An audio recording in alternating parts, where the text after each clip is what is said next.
No, you read that right. We gotta get Death pregnant to save our relationship. Welcome to A Date with Death, Beyond the Bed. The story continues after day 5 of the original game, and now you get to go on more dates with him, hold his hand, and uncover the conspiracy keeping the both of you apart. Wait, what?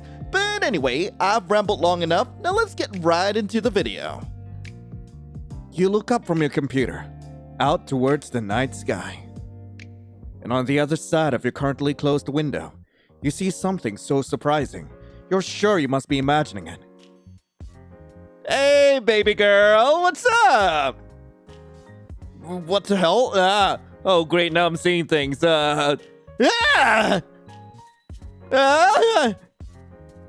you doing here? Oh, that face is priceless. Well worth the trip here, I have to say. Grim? Don't call me that to my face. It's embarrassing enough hearing it over our calls. It's Casper. That's my real name. Casper.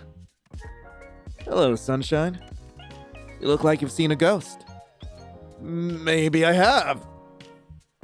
A very pretty one, a very cute one, one that is kinda sexy. Yeah, let's go with that. I'm far from a ghost, sunshine. Are you sure about that? Certain. So you'll admit to being sexy then? Too much is obvious. I am lovely to look at after all. Perhaps not as lovely to look at as you though. No. Which you should know to be truthful. Because, as you know well, I cannot lie. Am I flustering you? You're blushing right now. Nope, not flustered one bit. It's just real warm in here. I just didn't expect a compliment. Wow, oh yeah, I finally have all the DLCs installed, so I do have like some of the DLC choices as well. Oh god, I just didn't expect a compliment. Why not? You are an attractive mortal. It's only right I tell you so. You usually call me stupid or annoying. You are those things. I like all that about you. You're a lot more forward in person. Yeah, well, it's confusing me as well. Trust me. Seeing you like this messes with my feelings and makes me want to say strange things. But well, they're the truth, so there's no need to be shy anymore. You are lovely. That is nothing to be shy about. Just stop talking for a minute. You're staring too much. God, you're staring too much. Nice to see you looking flustered for a change. Graham! Casper. Casper then. Yes, mortal? How are you even here? Wait a second. I live on the 5th floor! You too. Not much of an inconvenience for me, luckily. How are you even sitting? Whatever you're doing there. How? I'm neither sitting nor standing. I can literally see you on the other side of the window. Congratulations. Would you like an award? But you'll find I'm floating. What the? This doesn't make sense. So, being a Grim Reaper is fine and believable. But you draw the line at floating? All right, fair point. Is it magic? Something like that. It's quite simple. Can you teach me? I don't think that's a good idea. If something went wrong, it would be my fault. And of course, it would be breaking many rules. Aw, you can just say you care. Maybe I'm just not fond of cleaning you up off the floor. Maybe just want to avoid admitting you kinda care. No levitation lessons for you. Boo! Wait! Can't people see you? You think I would be so careless? I don't know. Would you be? No. Yes, absolutely. I've cast a glamour. Okay, silly me! Of course! Obviously you've cast a glamour. Are you invisible then? Invisible? No. Yeah, I've taken another form to everyone's eyes but yours. So my neighbors aren't going to see a mysterious man floating outside my window. If they were to look, they'd simply see a raven.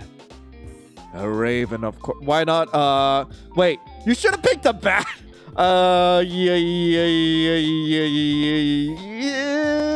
Raven, of course. Not a good choice. You have a predictable side to you sometimes. But I do need to know. Yeah? How exactly did you find me? You think I didn't know where you lived? I never told you. I know everything about you, Sunshine. So I assume you've come to claim it. My soul, that is. I had a good run, I suppose. No, I'm actually not here for that. No, you aren't. Are you sure? Are you sure you can't lie? This is like Peter Pan, isn't it? You've come to whisk me away. We'll fly through the night, fall deeply in love, then part sadly. That depends. On what? Do you want to be whisked away? I wouldn't say no. How often do you get to fly around in the night sky? But I'm guessing that isn't what you're here for. Don't tempt me. There is something else I am here for today. You see, Sunshine? I have something here. With me. Hidden.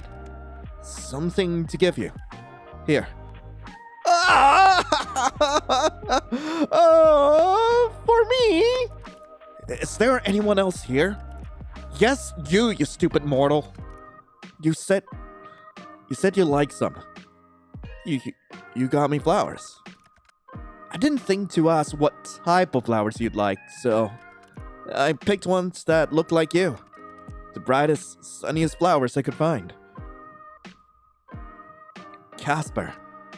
Yes, mortal? Thank you. Really means a lot to me. You know, if you want them, you're gonna have to open the window. Of course!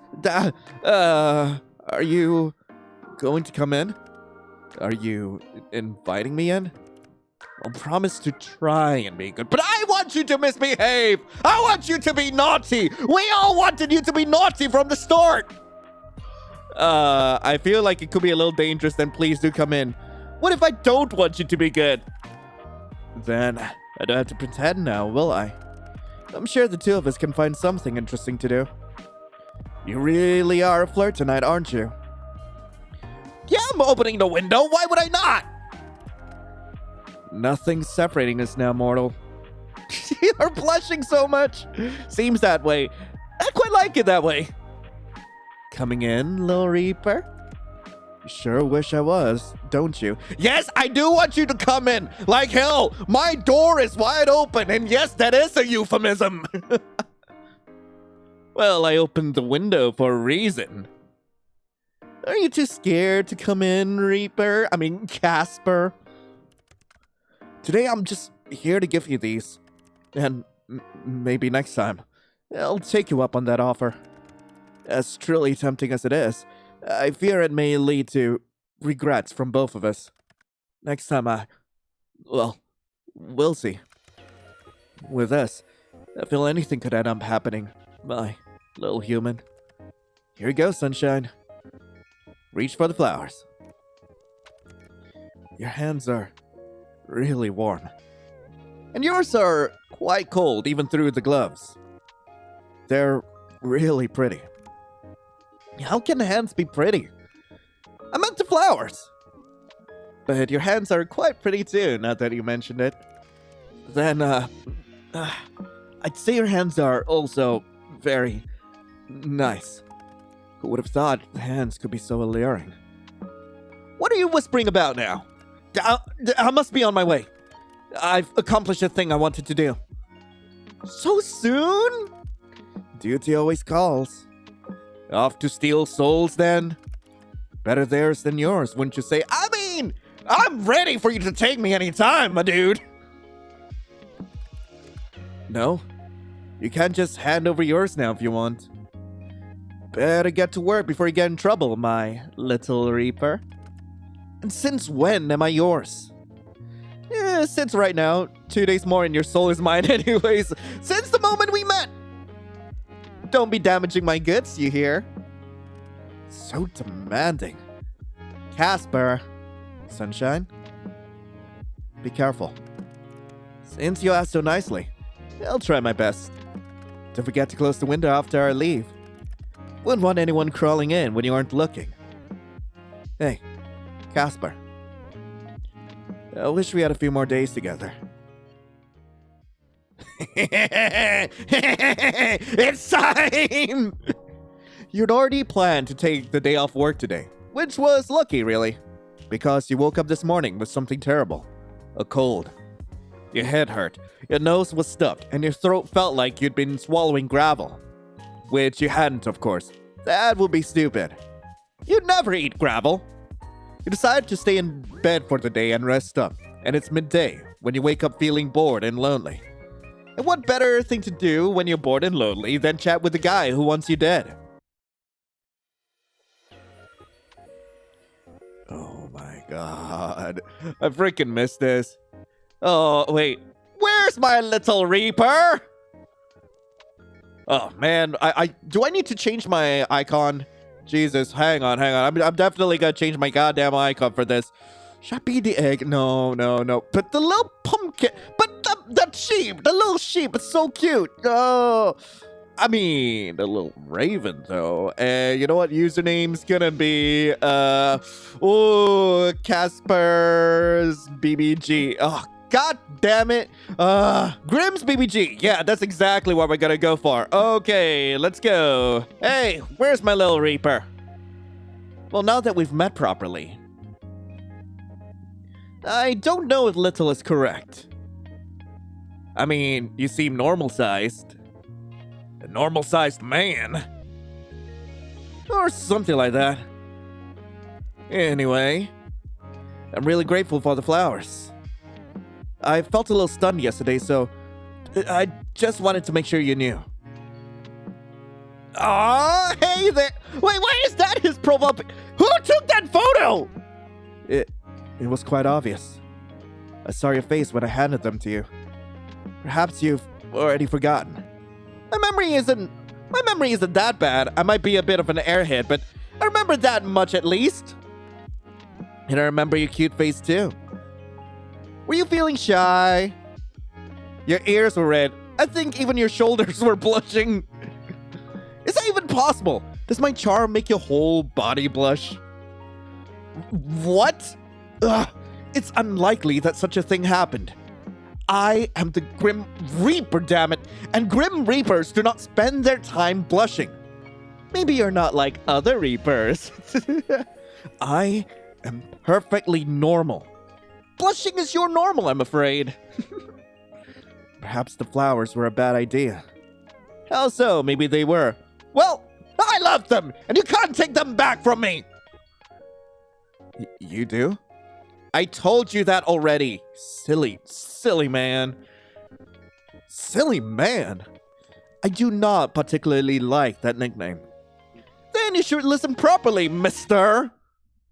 I love these flowers. I'm thinking of pressing them in a few days. I didn't think I could enjoy flowers so much. I might press them in a few days, actually. Pressing them into what? Like drying them flat in a book or something. Then maybe I can use the petals for bookmarks or something. You know, like some people do with their wedding bouquets. I don't know yet. I just want to keep them forever. Don't you think that would be nice? Then they'll be with me forever. Might I remind you that your forever extends to today and tomorrow? Oh, right, yeah. Soul taking and all that. You could sound a little more frightened. It's hard to be scared of you, Grim. You're too sweet to be afraid of. Many have feared me. Mr. Big, Bad, Scary, Grim Reaper. Exactly. You are beginning to understand. I'm starting to think you have a kink for bullying people, you know. What if I do? I have a kink for blushing Grim Reapers? Maybe it's you with the being bullied kink. I'm just gonna turn this around on him. Hell yeah. Alright. I'm not judging. If anything, it shows we're super compatible. It's cute, and honestly, it's teaching me something new about myself. I mean, it shows that we're super compatible. To be totally honest, I feel as if you've uncovered a new part of me. Hey, yo! Wait, you agree? You agree? I was joking! Jesus! Perhaps I enjoyed it somewhat.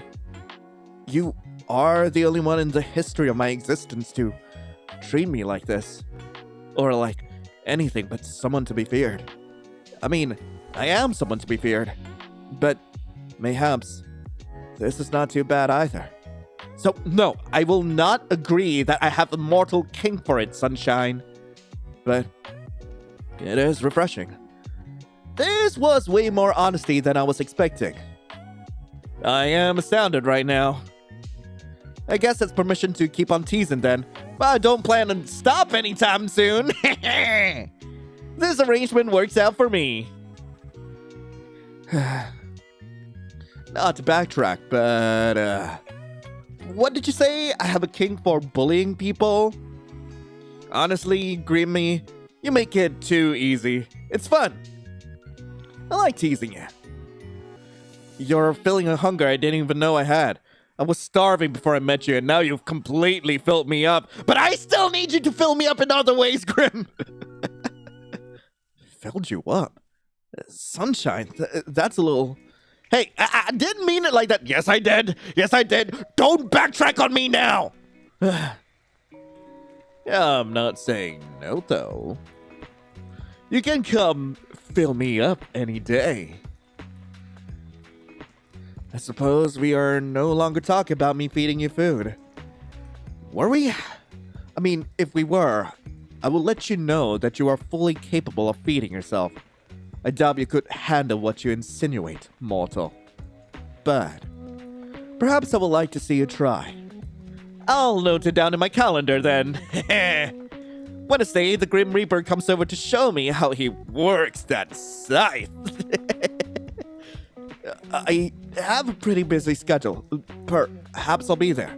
Perhaps I won't. What if I flutter my eyelashes at you? Would that change your mind? I'll get down on my knees and beg, pretty please. I want to flutter my eyelashes at him. That'll be great. See? I told you. You make it way too easy. It is not my intention. You just overwhelm me sometimes. It is a strange, foreign feeling. No one else has ever pulled at my heartstrings, so... Aw, you sweetie. God damn. You should be careful there, Grimmy. A person could misunderstand what you mean. You're just trying to trick me for my soul again, aren't you? Right. Yeah, of course. I am, of course, being a crafty Grim Reaper. Because I want your soul. Because that is my job. Of course. Feeling conflicted, Casper? Confliction is beneath me. I am always sure of myself. Even when it comes to me. Do I make you feel things you didn't know possible, Grim? Wait, maybe you really like the idea of feeding me. Oh my god. Wait. Yeah, definitely this. Putting aside the thought of feeding you desserts at a picnic, you are an adult who can feed yourself. But what if, I think if I asked really nicely, you might?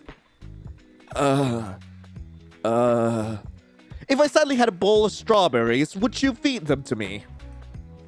If you really wanted me to, perhaps.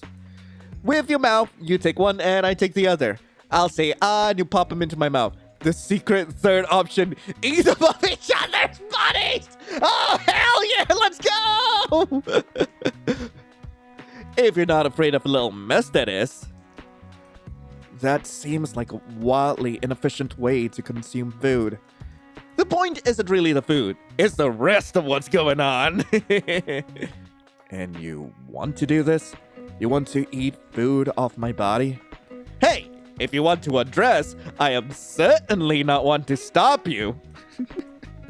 Strip away, Mr. Reaper, sir!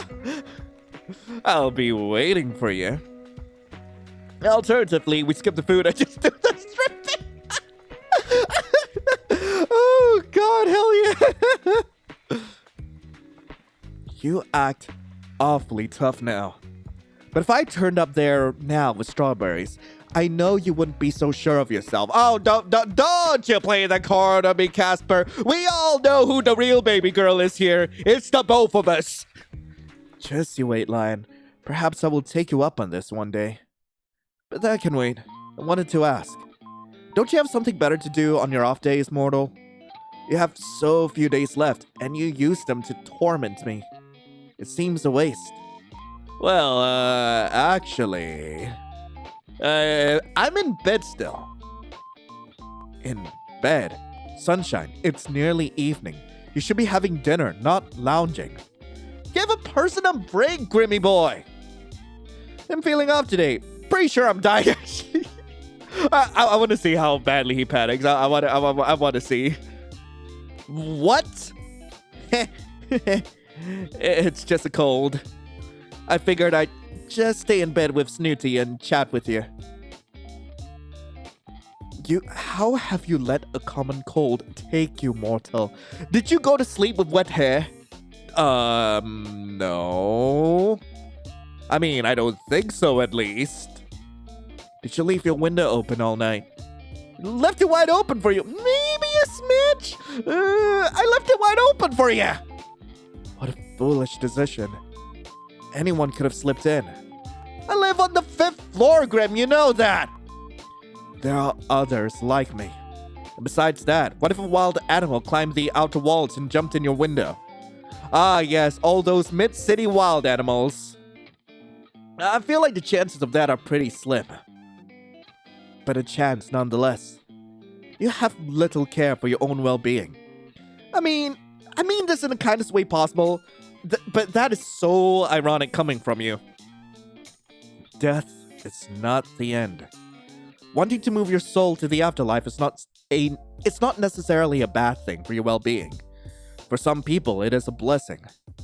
Life can be painful and lonely. What comes after is not so. I guess I never thought about it like that. Still, I'm perfectly healthy, usually, and way too young to die. I'd say in this case. Causing accidents trying to take my soul is probably not good for my well-being. That is besides the point. Anyway, we are not talking about me. We are talking about the countless wild animals that could be raising your apartments as we speak. I think I noticed that. Maybe they'll be friendly. Or maybe they plan to eat your pet. No, don't even joke like that. Not Snooty. I'd advise caution then. Some bees can invade even the smallest of gaps. Oh, shut up! There's no wild animals invading my apartment through the windows. Not yet. For someone I like, you're the worst, you know that? Thank you. Not a compliment. I will happily take it as one. It does wonders for my ego, you know, getting compliments. But yes, there are likely no wild animals that have caused your flu, so... Did you forget to wear a coat when you left the apartment? It's just a cold, Grim. Like, come on. It happens to everyone. It's super common. It does not happen to everyone. It is an illness purely for mortals. Sure, but it's not a big deal. It's just a bit inconvenient. But hey, it means I can talk to you some more. How so? I don't see what stops you from talking to me when you're well too. Well, I'd usually be at work. You could try cleaning your glasses. Open your eyes super wide and maybe you'll see. Oh, well, wait, what? Okay, I honestly don't know what, like, the other two choices means. I'm just gonna go with, I'd usually be at work. Yeah. I speak to you on work hours every day. Okay, well, if I do that, I'll probably get fired. Why? As long as you get your required work done, why should whatever else you do matter? To be honest, that's how I feel too. Alas, my boss wouldn't agree. Well, I think you should let this boss of yours know that you may speak to whoever you wish. Yeah, I'll be right on that. Excuse me, sir. The Grim Reaper wants to chat. Bye! You are rehearsing it. Good. Perhaps say that if he gets in the way, he may find his life cut short.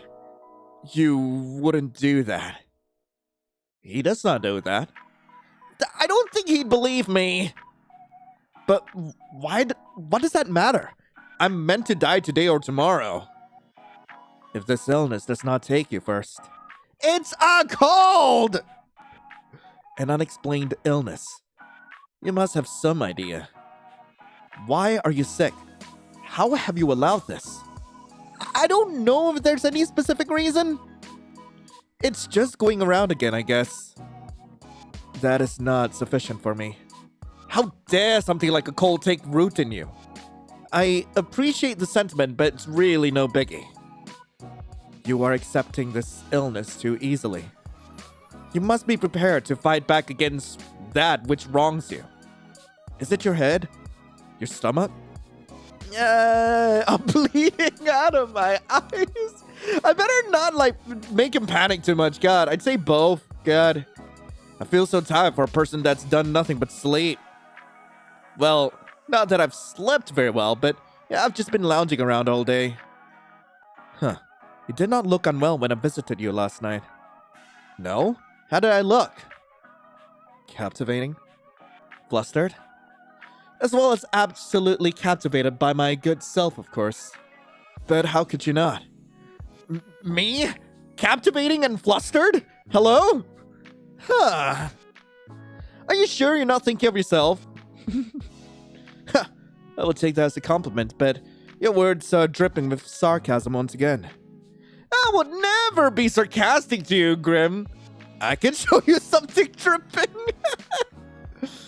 Do I want to inquire about what exactly you mean by that? Take a guess. Likely something dirty. And if it was? I mean, you already know what I mean, so no use in saying it. Glad to know that sickness does not dampen your personality. You love my personality. I've got a nice thick one for you, Grim. Yes, of course. Almost as much as I love Azrael. Wait! Speaking of Azrael, I need to show you something amazing. So I actually did pick up the Azrael plushie, back when it was going on sale, and it even has, a tiny little scythe to go with it, and it's absolutely adorable. God, it's the cuddliest little thing. Oh, man. I wish I had a bigger one, though. I think they were selling that for a limited time, but God, I hope it comes back, because I need Azrael in my life. It's just so adorable. Frick.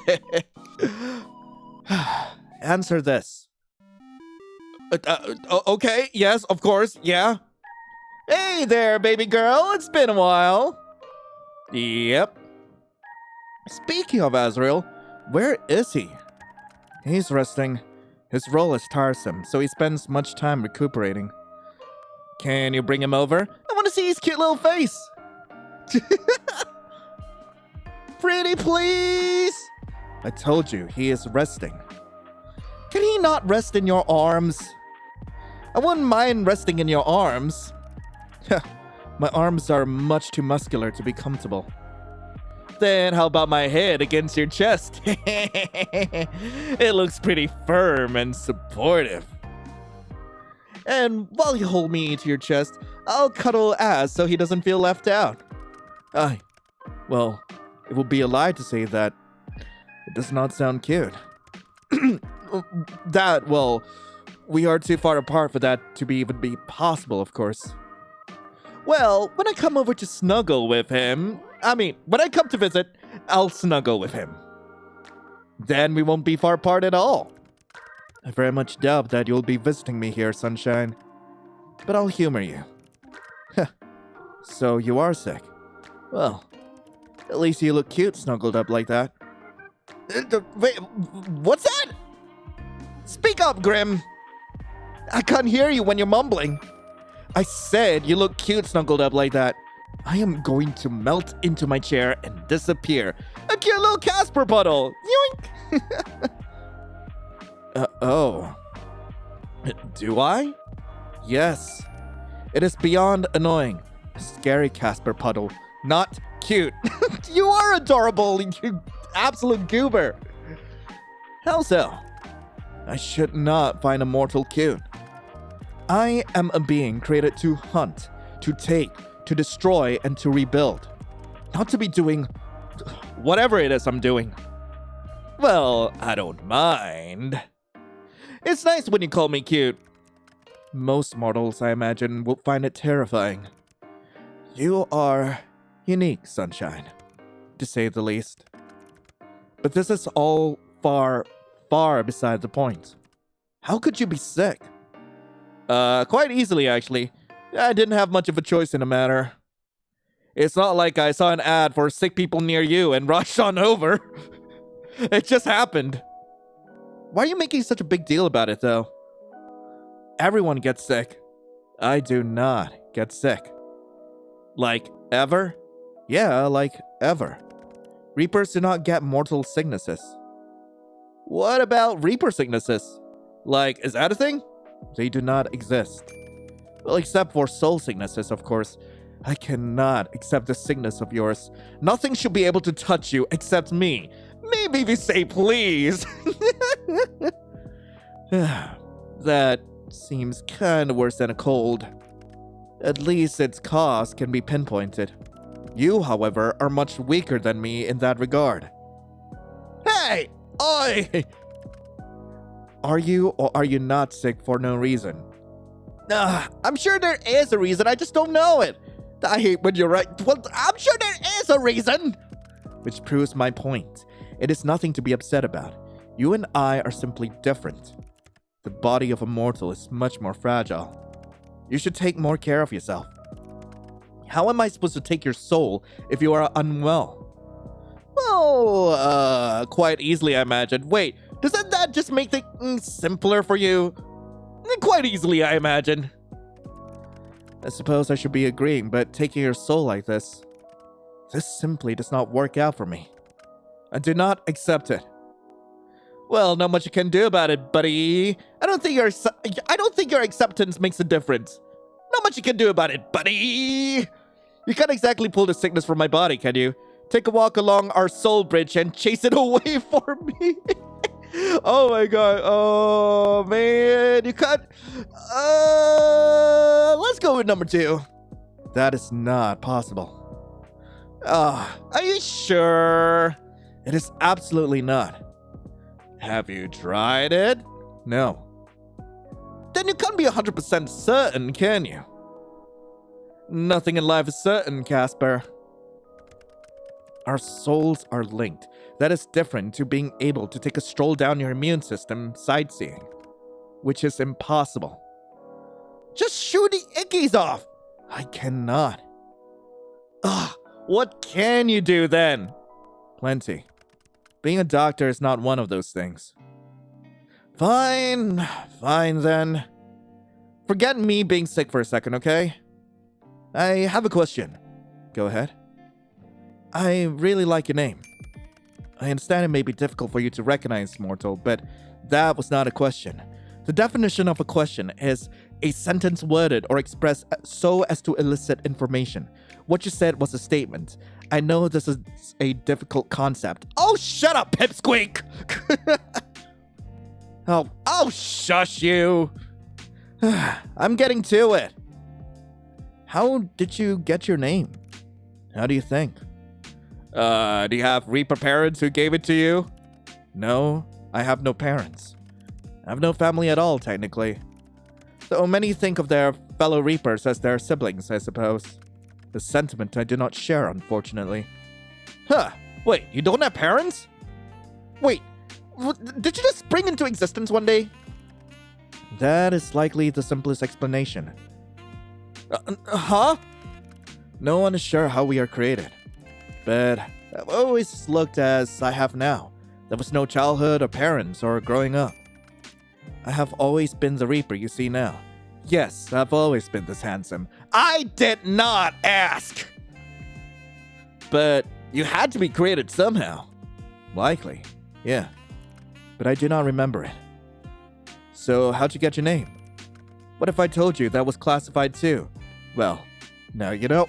What, is that a Lenny face? In 2024? Well, it's nearly 2025 at this point. Some of you are watching it in 2025. Probably like a lot later in the future. Casper. You already broke rules telling me your name, didn't you? I chose it for myself. I do not know why or where it came from. It just felt right. I like it. That is, appreciate it. I also enjoy your name. Do you enjoy when I say your name? You know what your name would sound great with? My last name. You know what? Let's go with that. What? CasperLion. Isn't that cute? There is no reason for me to take your last name, mortal. Hey, you kind of escaped the millwife allegations, okay? You are going to be burying my soul babies. Yes, I am drawing you pregnant. Well, we could just get married. It's on my bucket list. I hadn't thought of marriage before, but I wouldn't mind doing it. It's on my bucket list. I'm sure there's someone else you'd rather marry. Not really. There's only you. Sunshine. You don't know what you're doing to me here. Make you fall hopelessly and completely in love with me? That's one way to get out of our bed, hey? Dear gods, you should watch what you say. You might give me a heart attack otherwise. Are you saying it's true? There is no out. I must get your soul. If I do not, then someone else will. Can't you just lie and say you took it? Gods, what have I gotten myself into? What you ask of me is my death. To be fair, you're also asking me to die. Yeah. Well, yes, I suppose I am. What a position we found ourselves in. It seems a little unfair. I mean, I like talking to you, Casper. It's not fair that it has to be over so quickly. And I know, life is unfair, yada yada. But this sucks. I know, Sunshine. That is the nature of what you are and what I am. There's still so many things I'm unsure about. For this to be over tomorrow. You and I are different. I know this, and yet I can't help I am still looking into your peculiar soul. Time is unforgiving. I have little choice in the matter, just so you know. I exist for this job. I am this job. I am a tool for those more important than myself. I do not decide who should die. I'm just the one who makes sure it happens. Yeah, I know. Yeah, I understand. I understand. I actually feel sorry for you. For what reason? You should feel more sorry for yourself. You're stuck where you are.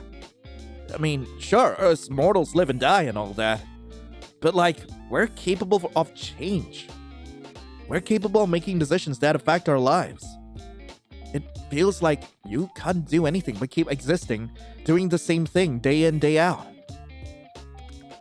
Perhaps that is why I've enjoyed this. Enjoyed you. You were a little bit of change. Sunshine, stay right there. I won't be long.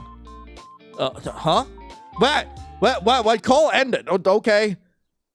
Grimmy? Hey, where'd you go? Baby girl? Hello? There's no response. Confused and slightly annoyed, you shut your laptop for now. You feel a little lonely all of a sudden. It's a bit of a strange feeling to you. You never thought of your apartment as lonely. You've enjoyed living alone, decorating your room to your liking. But right now, it feels a little empty. You get out of bed, legs wobbly, and put your laptop back on your desk. Just in time to make eye contact with someone outside your window, eyes wide. You hurriedly open the window, and a little shyly, he steps inside. Casper! Sunshine? I told you I have no problem coming in. That smirk! That smirk on your face! It's making me feel things! The Grim Reaper's in my apartment. Wait, are you here for my soul? Or are you here for my body? Which is it? I can hardly take it with you looking as you do. Are you committing? Wow, do I look that bad? I didn't mean it like that. You look much more ill in person. Come on, let me help you to bed. He takes your hand, his gloved fingers gentle, and leads you to your bed. He tucks you in carefully. That feeling of loneliness is instantly replaced with a strange warmness. Being looked after by the Grim Reaper wasn't on your bingo card, but it's not so bad. You shouldn't be walking around. Where's your water? I wasn't really feeling like... Incorrect. Wait here. Casper disappears from view, walking away from your bed and into your kitchen. You're thankful you actually washed your dishes last night. He returns, a glass of water in his hand. Drink. You are unwell. You must keep yourself hydrated. Oh, okay, I'll be fine. Of course you will. Because I'm here. So drink that. Are you hungry? Yeah, I haven't eaten yet. I'll prepare you a mortal meal. I don't like how you call it a mortal meal. It is food for a mortal, is it not? Is that any different from what you eat? That is beside the point. I will not be long. Stay in bed, okay? All right. And then he's gone, figure disappearing back into the kitchen. Butterflies rise up in your stomach. That's a strange feeling too. Like you're a kid in the schoolyard. You're thinking on this when it starts. Banging, clattering, something falling? Then silence. You stare towards the kitchen. More banging, more clattering. You want to jump out of bed and go see exactly what is going on, but you do feel a little faint. You instead decide to trust in Casper, for better or for worse, and await whatever he considers a mortal meal. And it's around 25 minutes later when he reappears. What the hell is all that? I'm a bit scared to ask. But what was all of that? All of what? The banging and clattering and stuff? Your kitchen is a tough beast. It required some reining in. It fought admirably. It's a room, not a beast! Is there any kitchen left? I believe I only started one fire, but I handled the issue myself. Right, just one. My fire alarm needs new batteries. Okay, just the one. Fortunately, I was well equipped to deal with the raging inferno. It chose the wrong opponent. I'm sure it was terrified. Casper makes his way to your side, the smell of food reaching your nose. It doesn't smell terrible, but it does smell burnt, whatever it is. But looking up at him, that doesn't matter much. Our video calls, and even when he was at your window, it was hard to tell how. Well, handsome he really is. Well-toned arms, good-looking face, perfect hair. It hits you then how wild this situation is. He looks between you and the bed, cheeks slightly flustered, before he sits down carefully on the edge of it. Here. This is the first time I'm cooking for someone else, so he hands you the plate. On it is... You're not totally sure at first. It is mortal food, correct? Looking closer, it almost looked like pancakes? Have you ever made this before, Casper? Of course not. I have no time for fancy cooking. Fortunately, I am good at nearly everything I try my hands at. I simply searched on the internet, and I created them perfectly. They're quite charred.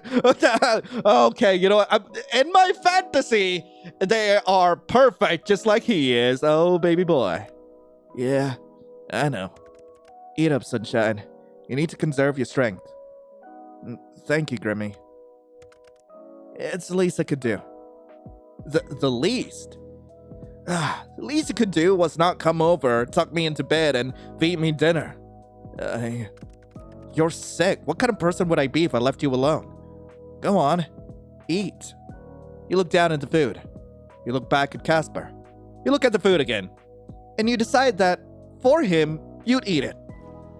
Fortunately, it's not burnt all the way through. The middle is raw somehow. Lovely.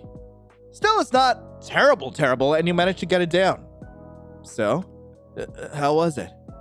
It was interesting. Best pancakes I've ever had. Maybe you missed your calling. Oh my god. Best pancakes I've ever had. You found down in yourself. I knew you'd say that. I can do anything I put my mind to. You sure can, Casper Wasper. You seem to have brightened up a little bit, but you must be running a fever. Casper takes the plate from you and sets it aside, before coming back to sit on the edge of your bed. He looks down at his gloves, conflicted, before he pulls them off. His fingers are long and thin, and his hands are without a single blemish. Of course, knowing Casper, that was a given. Your heart skips a beat as he raises his hand to your forehead. His fingers are cool and refreshing. You feel yourself almost lean into his touch. You look up and into his eyes, which look back down towards you. You see yourself reflected in those red eyes. He opens his mouth as if to say something, then closes it again. He does this a few times and you wonder to yourself what exactly he wants to say to you. But he never gets a chance. There's a zap, as if an electric current had just passed between the two of you. Casper pulls his hand back in a flash. What the? Some people say they feel a spark. I didn't think that happened literally. He stares down towards his hand incredulously. Unsure, he reaches back towards you, his hand finding your cheek. It's not as abrupt this time, but you feel it, like an electric buzz where your skin meets. It must be because of our connection. Our bodies react to our touch. How strange. I've never read of anything like it. You lean into his touch again. It feels nice. There's a silence between the two of you. A silence that seems to stretch out for far longer than it's really been. It's filled with a common understanding. Tomorrow, you must die. If you don't, then you win the bet, and his soul is yours for the taking.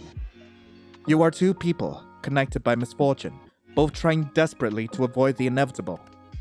Sunshine, yes, Casper? I should go. Reach out and take his hand. Will you stay instead? Wait, don't leave, please don't. Will you stay instead? What? You know, I'm so sick. Who knows what'll happen if you leave me? Please? Okay. The room is even darker now. The sun set some time ago, but you barely even noticed it. You were too concerned with the man in front of you. The man you've came to be quite fond of. I only have one bed, though. I hardly need to sleep anyway. Would you do it with me anyway? Sleep? With you? Yeah. Wait a second. Literally sleep. Snooze. Catch some Z's? Of course. I knew that, obviously. You are inviting death into bed with you, Sunshine. It never ends well. Not for anyone. Well, it's a risk I'm willing to take. I like a challenge. I didn't say it was a challenge. What I'm giving you is a warning. A word of advice. Nothing good can come out of this. And I'm listening. I'm just choosing for myself. You said it yourself. I was meant to die a long time ago, right? I think I lived all this extra time to meet you. You take his hand and pull him down beside you, moving over to give him room. No one else has ever laid beside you in a bed like this. He puts his head down on the pillow, staring at you through the darkness. Do you ever wish things were different? I wish so many things were different. Like what? Sometimes I wish I was human. I wish I was capable of change, as you put it. I've always been proud of my work. I still am. But that doesn't mean I don't wish for more. For something different. Why not do it? He smiles now, just slightly. There's sadness behind it. I'm not like you. What would you do if you were human? I would do what I wish to do now more than anything. Something completely foolish. You've always been a little foolish, Casper. It's good to be foolish sometimes. Get some sleep, sunshine. You feeling better is more important than anything else. Your eyelids feel heavy now. Your heart races. And yet, you feel calm, laying beside this man. You think you've never felt so safe in your entire life. Ironic, really, when he happens to be the Grim Reaper. You slip away, drifting into a peaceful sleep as you feel his hand still in yours. New item added to gallery. Okay, sweet. What is it? I'm a little too curious. You woke up this morning to find Casper gone? But where? Why? At first, you stressed out, thinking that something happened to him. Or worse, you imagined him all along. But as it turns out, Casper is just in a career that doesn't wait for anybody. You found a note on your side table that he said he left food in the fridge. You shiver a little, scared. But it's the thought that counts, right? After getting up, stretching, and spending some time with Snooty, you notice a flyer under your door. There's a big festival on tomorrow night. Fireworks, stalls, and a fun time await. You sigh just a little. That would be nice, but technically, today is the day you're supposed to die. Well, I guess I'm getting his soul after all. Oh, wait. Oh, I get to do whatever I want. I'm going to water my plant. Yes, please. Wait, where is Snooty? You give your little sprout a big drink of water. So you don't speak sprout. It seems to say thank you. Okay, where is Snooty? Where's my snake? Where's my goddamn snake? God. Okay, you put your ear to the door, ready to eavesdrop on your neighbor once again. But instead of whispers or phone calls or proclamations of love, you hear the sound of moving. You poke your head out, curious to see people from a moving company carrying boxes from the apartment next door. It seems your neighbor is very suddenly moving.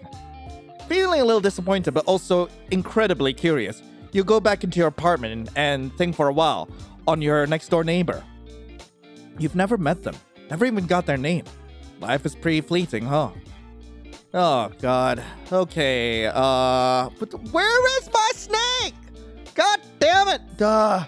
Okay, I guess we'll just go through the laptop. Check on my computer. Okay. And I'm curious what's on the internet today. Have patience, please. Oh, God damn it. Okay, can I go on a different site? Wait, is there a different site? Is there gonna be a different site? No, it's just have patience, please. God damn it. Man, what do I want to do? What do I want to do? I supposedly got something new in the gallery. I'm a little curious about that. Is this a new picture I got? Oh my God, he's cute. There's quite a few images I did not get, but that's fine. That's totally fine. Let's go check on Grimmy today. This will begin the chat room. Proceed? Hell yeah. Alright. Lion, you awake yet? I hope you're feeling better this morning. I know I left a note, but I still feel it is proper to also apologize for leaving so abruptly here too. Work calls as it does, and you... Well, you were sleeping very soundly. I could not bring myself to wake you. I'm awake. Did you miss me? Thanks for making me breakfast. There's no need to thank me. It was not too difficult. The remains of my kitchen say otherwise. I still want to say thank you. The remains of my kitchen say otherwise. Yeah. As I said last night, your kitchen and I engaged in a matter of battle over who would be dominated and who would be the dominatee. Once again, I have found myself superior. To my kitchen? Correct. I don't know. My kitchen can throw some hands when it wants to. I found that out myself, and I conquered it. Congrats! Casper, conqueror of kitchens. I imagine you were saying that in jest, but it is true. In fact, I may put that title on my resume. Oh, put me as a reference. And what will you say if someone calls you about me? I'm scared of phone calls. I wouldn't pick it up. I'd say your track record, work-wise, is a little iffy. I put on a funny voice and pretend they called the wrong number. Oh, God. You are hopeless. Are you feeling any better? Surprisingly, I feel fit as a fiddle. How can a fiddle be fit or unfit? Great question. I'm sure someone smarter than me knows the answer. But yeah, I feel good actually. Huh. Good. Yeah, that's good news. Very good. So, I guess this is it then, right? Day 7. You coming to take my soul? Or will I get yours instead? There is a complication.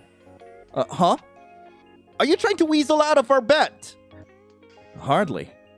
I told you, I am honor-bound to accept the outcome of our bet. But I'm afraid that, currently, I am dying, and I believe it is your fault. Wait, what? Is it that soul sickness thing? Did you spend too much time here? Now I feel bad for asking you to stay.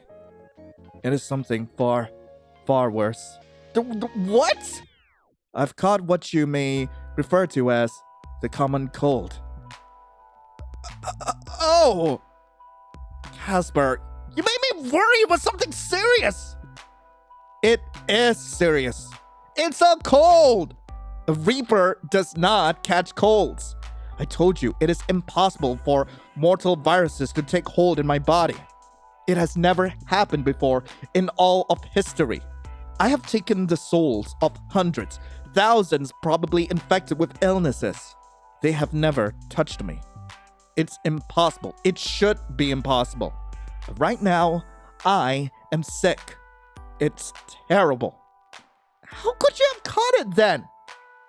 From sleeping next to me? I don't know. All I know is that I'm certain that I may perish by the end of the day. That's... Come here. I'll kiss it better. What? I do not believe something like kissing cures an illness. Have you ever tried it? No, of course not. Then it might work. Come on over. If this sickness isn't the death of me, you will be. Perhaps you will win this bet of ours, mortal. We agreed the limit was a week. And that is only a few hours from now. That means... Your soul is all mine! Soul babies! Correct. It is what we agreed to, and it is perfectly fair. But let me tell you now. If this happens, it will not stop another Reaper from being assigned to your case. I loathe the idea, more than anything. Someone else viewing you as I have. But I made the deal, and I will stick with it. What do you mean? Won't you stick around if I win? Mortal, do you not understand our arrangement? One of us must die at the end of it. Wait a second! That's not what I meant! When I said I wanted your soul, I was mostly joking. I don't want you to die for me. You asked for my soul, and there is little way to give a soul but die. That was our agreement. Well, I've decided I don't like our agreement anymore. That matters little. It matters a lot! We agreed to it.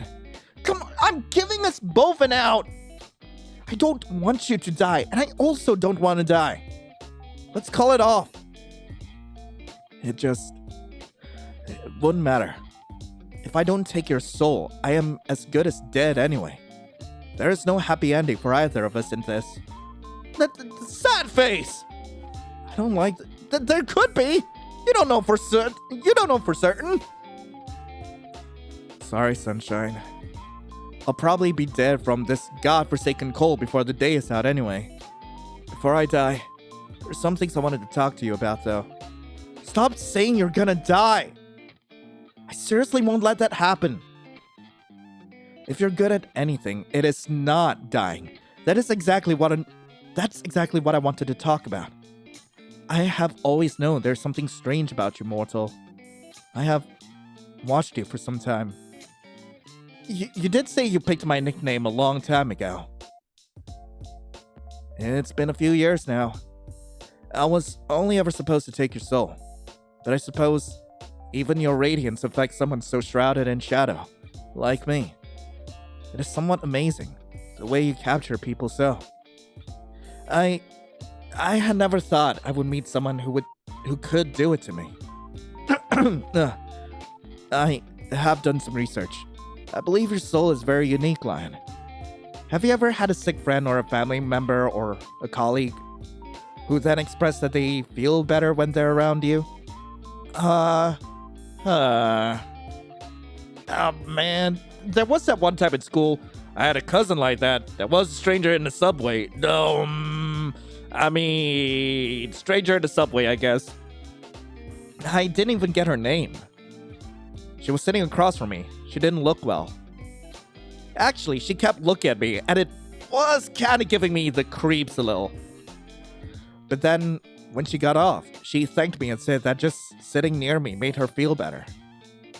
I still kind of feel weird, but I guess it's also kind of nice. Perfect. I knew I was correct. Correct about what? My soul is, well, I must balance it, but it is inherently darkness. It is death. That is something every Reaper must deal with. But I read of something even more rare than a Reaper's soul. A soul that is lightness and life. One that directly opposes that which I possess. I think that is what you have. What? I don't think I have something amazing like that. I have superpowers?! That is what you're getting from our conversation? You have superpowers! That must mean I do too! You are still human. And mortal, I think? Whatever abilities your soul lends you will be much more mute, I suppose, than mine. Can I fly? No. Can I go invisible? I doubt it. Can I run super fast? You tell me. Okay. I just ran around my room. It was at a normal to less than normal speed. Perhaps your superpower is running around at normal speed. That's a lame superpower. Then, perhaps your superpower is the power of annoyance. You are pretty good at that. I think the power only works on you, Grim. It certainly does. But I do believe there is something you can do. I think you have the ability to give away parts of your soul. Yours is the power of healing, but at the cost of yourself. It is a dangerous ability. Also, maybe you can't die. I'm unsure about that one. That is insane. It is perfectly sane. And finally, a reasonable explanation as to why I am struggling with you so much. I don't know if that's the only reason. I think you just like me too much to kill me.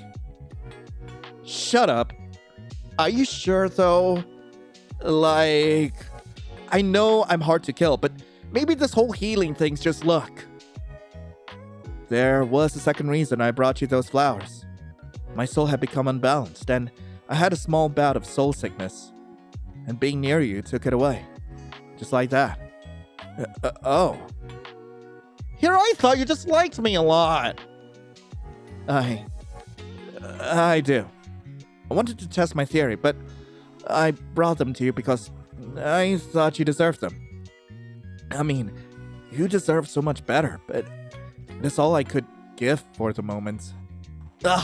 My brain is working incorrectly today. I cannot think straight. I don't know how you mortals handle all of these illnesses. They are beyond inconvenient. I cannot even go anywhere to buy medicine. That medicine does not exist here. I could always give you some. I'll nurse you back to health. I'm practically a doctor. I'll nurse you back to health. That doesn't sound too bad. But I don't even know if your mortal medicines would make a difference to my body. Are we that different deep down? We have all the same parts, don't we? I mean, hey, I even have a pig. But anyway, we have all the same parts, don't we? I cannot say I spend much time fiddling around inside people to know. Oh, that's certainly one way of putting it. Well, you should fiddle some more. That's one way of putting it. Seriously, you should work on your phrasing. I wouldn't mind fiddling around inside you. Oh my god. What? For science. I do consider myself something of a scientist. And by that you mean... Not to toot my own horn or anything, but I'm certain that you'll forget about being sick once I'm done with you. Are you prepositioning me right now? I always know I'm hitting the right notes when you bring out the caps. Maybe I am. Would you like that? You know I am supposed to be killing you today, right? Well, yeah. That's the perfect time to bend over the Grim Reaper, right? Oh, man. This is... You are... Dear God, my head is spinning far too much for this. I am not saying no, however. Just so you know, I am literally death incarnate. I am not so easy to dominate. A single touch from me will consume your every waking thought from then on. Are you ready to be that addicted to something? To someone? Who's to say I'm not already addicted? How did we get from medicine to me consuming your body? You are very forward, Sunshine. So forward. You should watch what you ask for. I doubt you would ever be able to fulfill again if you had me. Then I guess we'll just have to throw the bet to the side and I'll keep you. I cannot say it sounds terrible. By that I mean, medicine. Yeah. If only it would work. I'm glad we talked about that, and definitely not the idea of you and I. Yeah. I'm gonna be quiet now. Hey, answer this, okay? Okay, I'm calling Casper. Oh my god, this is a first. Is he gonna pick up? Oh my god, he's adorable! I didn't mean to hit accept. Please, dear gods above, let this be a dream. Aw, you dream about me. Are you in your pajamas? I meant to say no. Oh my god. You are so cute. How embarrassing. I meant nightmare. Nightmare! I did not wish for you to see me in this state. Aw, to be fair, you saw me sick. You should have stayed at my place. I am fully capable of taking care of myself. You can still be capable and let people help you. I mean, if you want, you can depend on me a little, Casper. I'll keep it in mind. But I'm hoping this is something I will only have to experience once. Once it's plenty enough. Too much even. Sucks, huh? Now you can understand why I was in bed all day long yesterday. Why aren't you in bed anyway? Go lay down. I can see the bed from here. Why? I want to speak with you. And I'm fine here. I won't let something so aggravating, minuscule, inferior. Look, I will not be defeated by this. That's all I'm saying. Why'd you call me so suddenly anyway? You call me suddenly all the time! Can I not just call you because I want to? I was not prepared. I need to lock down that feature. Hey, don't do that! You spoil sport! If I left it on, you'd call me every 2 seconds. In a way, I understand. I am just that fantastic to talk to. You are pretty great. An abuse of power, some may say. Ah, yes. The mighty power of the call button. I'd always be on call with you. I have some self-restraint, Casper. Ooh, which of these? Yeah, I'm gonna go with the first one. I'm really collecting magical abilities left, right, and center today. Wait, is that why you can't take my soul?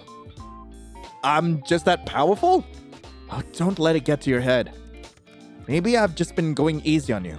Maybe I've become too soft. Or maybe I am that powerful. Unlikely. You flatter yourself too much. Pot, meat, kettle. Funny coming from you. Pot, meat, kettle. Also, by the way, hello, Azrael. Might I say you are looking rather handsome today. I just have to tell you how cute you are. You are looking nice and cozy there. I'm gonna tease Grimmy. He is always handsome. It is good that you finally show him the respect he deserves. I wish he was always around when we chat. You should cuddle him more often. I'ma tease him more. I do not wish to restrict him too often. He is simply offering me comfort in these dire times. Azrael is his own man. He goes where he wants, does what he wishes, and deigns to spend his spare moments with me. He loves you. I think dire might be an overstatement. Dire? Grim. It seems pretty mild. This is the most harrowing moment of my life. But through it all, Azrael has been by my side. Through all of my highs and lows. How long have you had him? A long time. That is hardly an answer. I can't remember exactly. It's difficult. Time seems to blend together until its meaning is lost. The more of it I have. I never felt the passage of time as much as I do now. Time passes for you, but continues for I. Thanks for sharing it with me. But many, many years. He's still in such good condition, though. Of course he is. I help him maintain his appearance. It is my pleasure, truly. I'm honestly being selfish here. Nah, you love him just as much as I love Snooty. Speaking of, where is Snooty? He is important to me. It's nice to know the Grim Reaper can be sentimental. You're not that far from a human after all. I suppose so. So, did you buy him from a store deep in the pits of the underworld? Did you get him here on the mortal plane? The first one. No and no. He is a former resident of the mortal plane. Oh, you bought him here. I guess it makes sense. He doesn't look very helly. I didn't buy him. Wait, did you steal him? No, I am not some seasoned thief. Okay, I'm confused then. He was gifted to me. And I promised I would always care for him. Gifted to you? From someone like me? Wow, suddenly feeling less special here. Okay, I want to know more about that. Here, I thought I was your first! I was a mortal child. Oh, Ed was a mortal child. A child just gave you their toy? Yeah, he did. The story is not a happy one. I don't mind sharing it with you if you understand that. Of course I'll listen. That child he was assigned to me. I've been assigned children many times before, so it wasn't anything out of the ordinary. He was quite young and was hospitalized when I went to ferry him over. It is my preference to take young mortals in their sleep, so they don't have to feel scared by my presence. If they go in peace, then the journey is easier on their soul. But he was awake. I was cloaked in glamour, so it shouldn't have mattered, but he saw right through it, and he just smiled really softly and told me he had been waiting.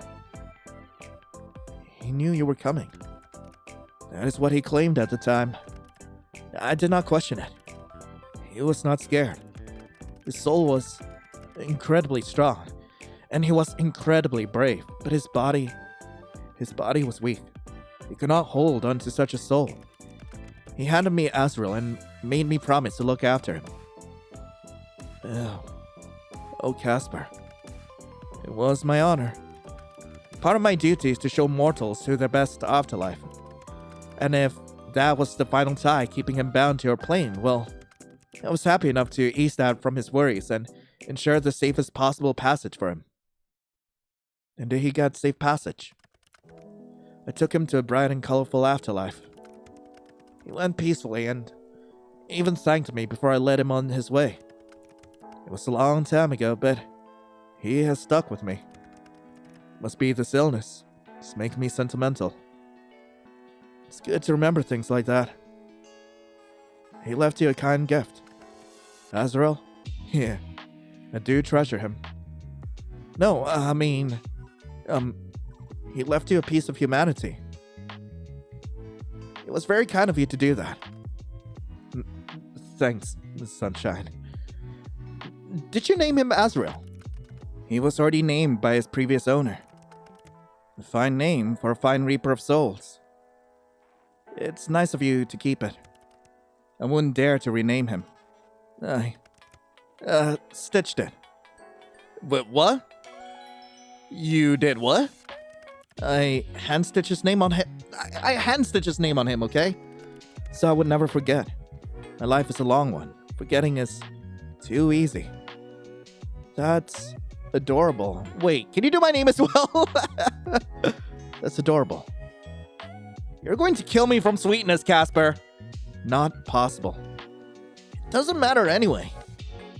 You and I both know I'm much too stubborn to actually die that easily. If anything in life is true, it's that. Can you show me your beautiful stitching work? No, Azrael is resting, just as I am.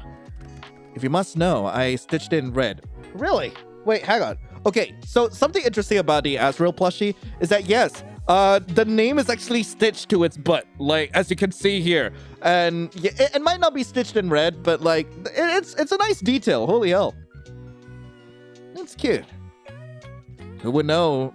Who would have thought that the Grim Reaper takes up knitting in his spare time? It is not knitting, mortal. Sewing, and it is only one word. Well, do you like knitting? I've never tried, nor am I particularly interested in the idea of it. Damn, I was hoping you could knit me a blanket or something. I guess I'll have to do the knitting. Yeah, let's do it a second. I'm already pretty good. It's never too late, I suppose. Hey, Grim. Yeah, Sunshine?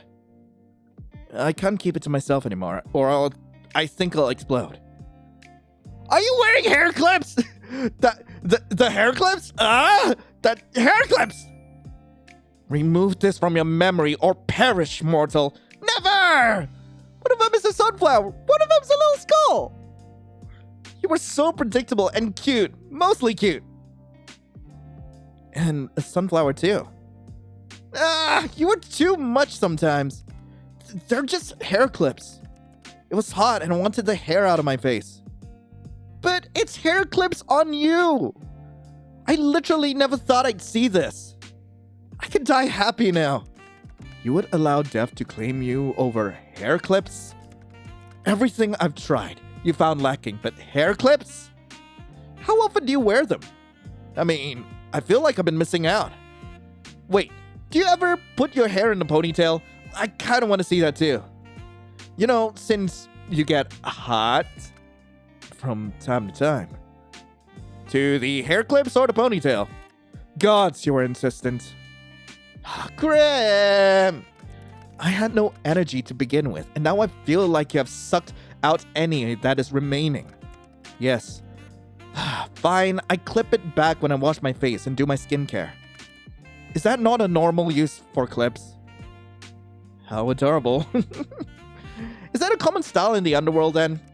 Common? No. I once knew a fellow Reaper who was quite into all this stuff. Perhaps it rubbed off on me. All this stuff? Skincare, hair accessories, those kinds of things. In regards to whether I tie my hair up, yeah, every now and then.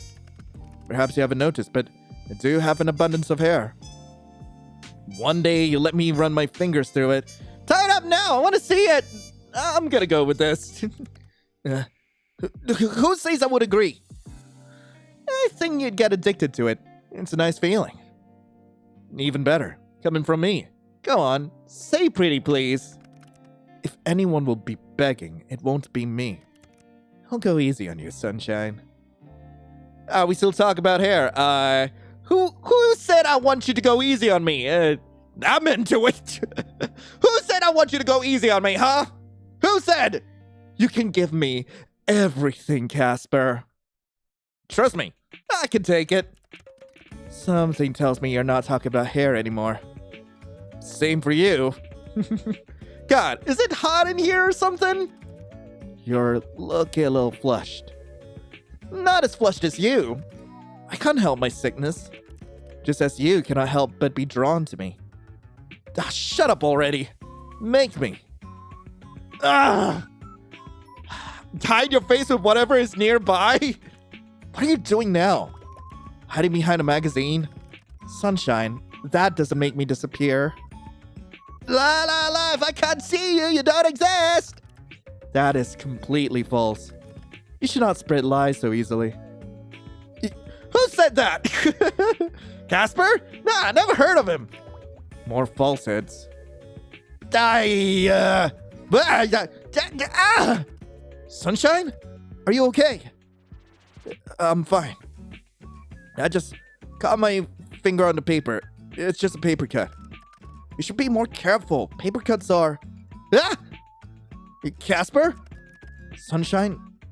Which finger did you cut? Pinky on my left hand, my ring finger, my thumb on my right hand. My ring finger? To think a little incision could cause that amount of pain. What are you saying? There's a cut on my finger. Suddenly, abruptly, without warning. This is something I've experienced occasionally, but not spontaneously. This is not good. Not good at all. What? In the same place? The exact same place. What? How could that happen? Wait, I think... Wait here for a second. Casper? Hello? Where'd you go? Hello? I know it's here somewhere. What are you looking for? I'm trying to find a particular tome. I'm having little success. I'll message you when I find it, okay? Don't strain yourself too hard. You're sick, Casper. Rest up. I'm fine, Sunshine. Wait for me, okay? Always. Aw, man, call ended. Well, I said I'd wait, but I don't actually have much to do. Let's see how high I can count before you get back. I'm doing a little dance to pass the time. I started doodling something just now. I thought about eavesdropping on my neighbors. Okay, but I think whoever lived next door actually moved out. Out of nowhere. Isn't that strange? I think they have some huge secret they're hiding. But I guess I'll never find out now. You know, I thought I was gonna die today. Today is day 7. Today is day 7. But I still got my soul. I think we've kind of danced around the issue all day. Yeah. But that was this flyer put under my door about some outdoor Twilight festival that's being held tomorrow. Not Twilight like vampires. Twilight like the time of day. You know what my first thought was? Wouldn't it be fun to go with Casper? And then I remembered that one of the two of us would likely be dead by tomorrow, so it kind of made me sad. Not the thought of being dead. I mean, that sucks. But the thought we'd already run out of time. Even going to watch some fireworks together wouldn't be impossible. I mean, it wouldn't be possible. I really like you, Casper. You are so dumb. And for some reason, I'm into that. Are you just talking to yourself? The frick! A ghost! A ghost! I am not a ghost. I doubt Reapers even become ghosts. Ugh. Sunshine, I found it. What is it? The Beginner's Guide to Soul Bridges. That is not a real book. Yeah, that's not a real book. It's real. I've not read this for many years. There was no need. Let's see. Yeah. Uh-huh. The effects of linking two souls together can be stronger if the souls are inherently compatible. Or two parts of one whole. Huh. Yeah? Wait, that's why you're sick and the cut? I believe it to be so. Linking souls usually only has some minor effects. I can travel our bridge to inspect your soul. We can hear each other's voices in our heads. But it's temporary. It's supposed to be, at least. It should have worn off by now. I only left the tiniest bit of my soul with you, after all. So, we're compatible or something? We complete each other? Let's not jump to conclusions here. What would cause our connection to suddenly deepen like this? Oh! Last night you came over. You came over? You came over! You came over! Why would that make a... We touched! Because every time we touched, you took off your gloves and touched my forehead. Remember that weird zap? This will not do. Gods, this is the worst thing to ever happen to me. A soul of a shadow and a soul of sunshine. Gods, why'd I do this to myself? Hey, you could be a little upset here. It's not that bad. Let's go for the first one. I'm not that bad. It's not like I stink. I mean, I took a shower today. Wait. I don't stink, do I? Stop rambling. No, you do not smell. You smell very nice, in fact. I found that out last night. You were sniffing me? Hello? If either of us are hurt, the other will feel it. I am overcome with this soul sickness. You, a human, will be touched by it. I have never heard of a human being affected by it. I do not know if you would survive it. You get sick, I get it too. I take your soul, likely my soul will go too. You in the bed and you take my soul, you die too. Wait, hang on, that ad down there, buy gamer girl bathwater here? Hello? That could be a problem, that's less than ideal. Worse things happen at sea. That could be a problem. It is a problem. A huge one. One I do not know how to fix. So we just cancel the bet. I cannot. I must take your soul or die trying. If I do not move you on soon, someone else would just step in and take my place. Then how about extending it? Just for a few days. You've been after me for years. Surely a few days will be fine. Huh. Well, just while I try to reverse our connection, if my head will just stop hurting. Oh, poor Casper. It'll be alright. I'm here for you. Your presence is making it worse. Well, you're still stuck with me. It seems we have a few more days together. No more than 3, okay?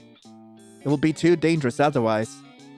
So if we get to day 10 and don't have a plan, we're both dead. Doesn't sound too bad. Doomed by the narrative.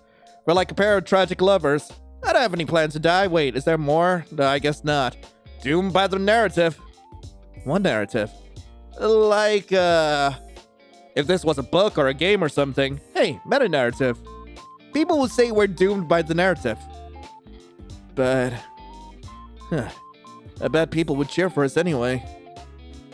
An interesting concept. There's a festival tomorrow? Some kind of one. Yeah, I've never been before. I only just heard about it. I've never been before. Very well. I shall keep it in mind. For now, I'm going to collapse on my bed, scream a little in frustration, roll around in anger, then hug Azrael. Good day. Ah, that's it? That's it, Grimmy? No! No! God damn it. Okay. Well, at least we're on to day 3 of this. The dawn of a new day. And a day to your bet that should never have existed. You roll out of bed, put on your favorite outfit, and you can't help but grin when you see the sun shining in your window.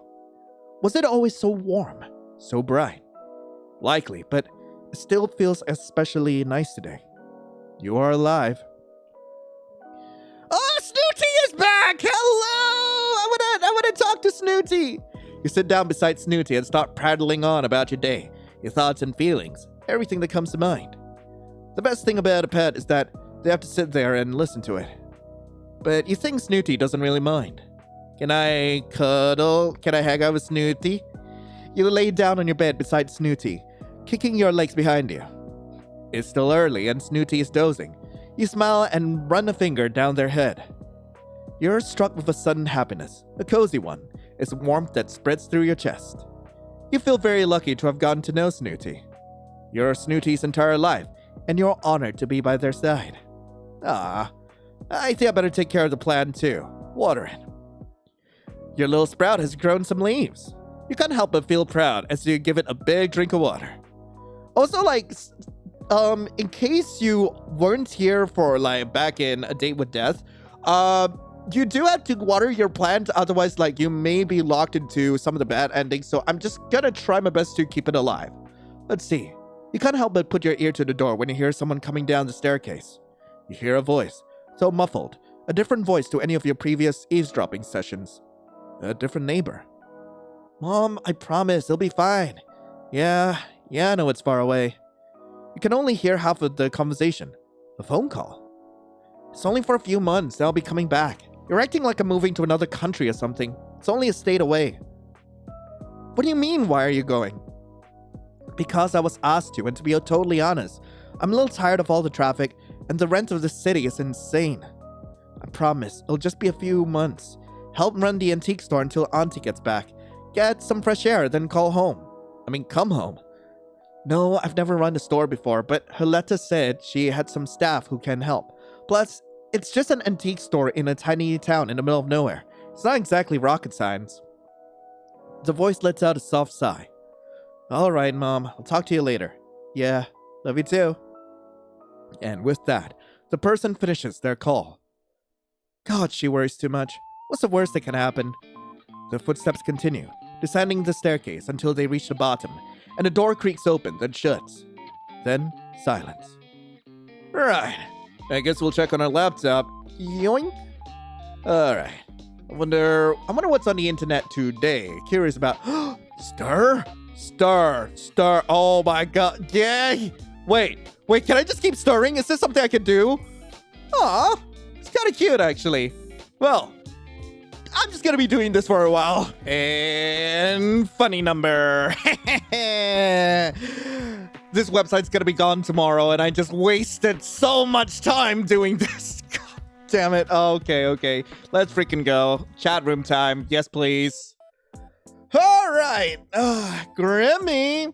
The sun is shining, the sky is blue. My little reaper, how are you? Wakey, Grimaud. Do you feel better? Seeing as I've lived through the night, I'd say the cold didn't snuff you out. I'm gonna go for the first one. What do you think of my merry little song? Just imagine I'm singing it. I could even do a little dance at the same time. Can you dance? Even if you can't, I bet you'd say you could. You'd be all like, I can do anything I want to.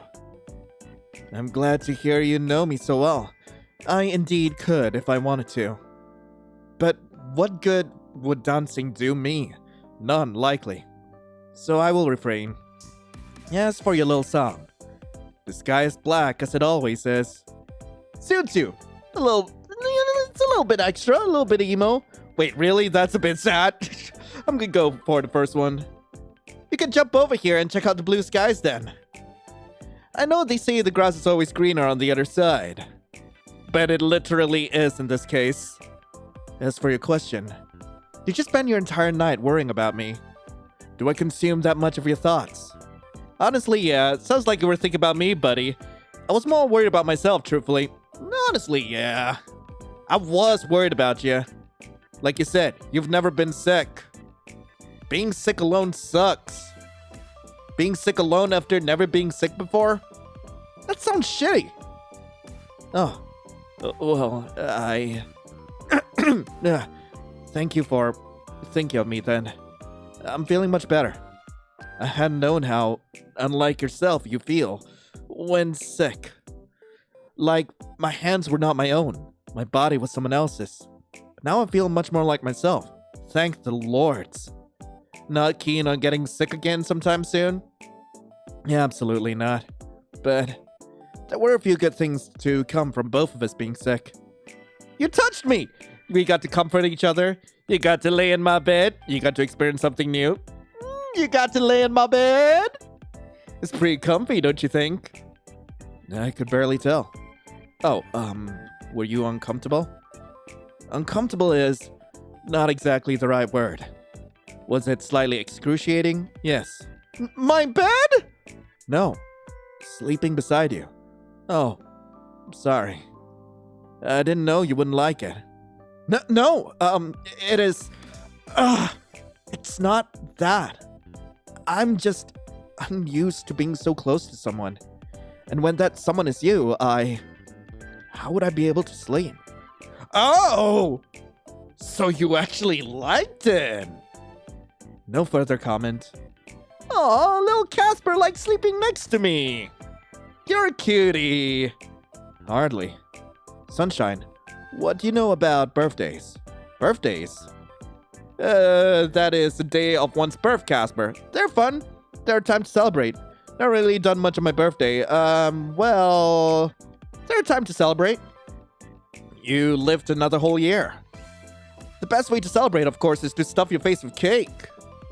Until you're sick and you can't walk. What kind of things do people do on the days of their birth? Live sacrifices? Feast?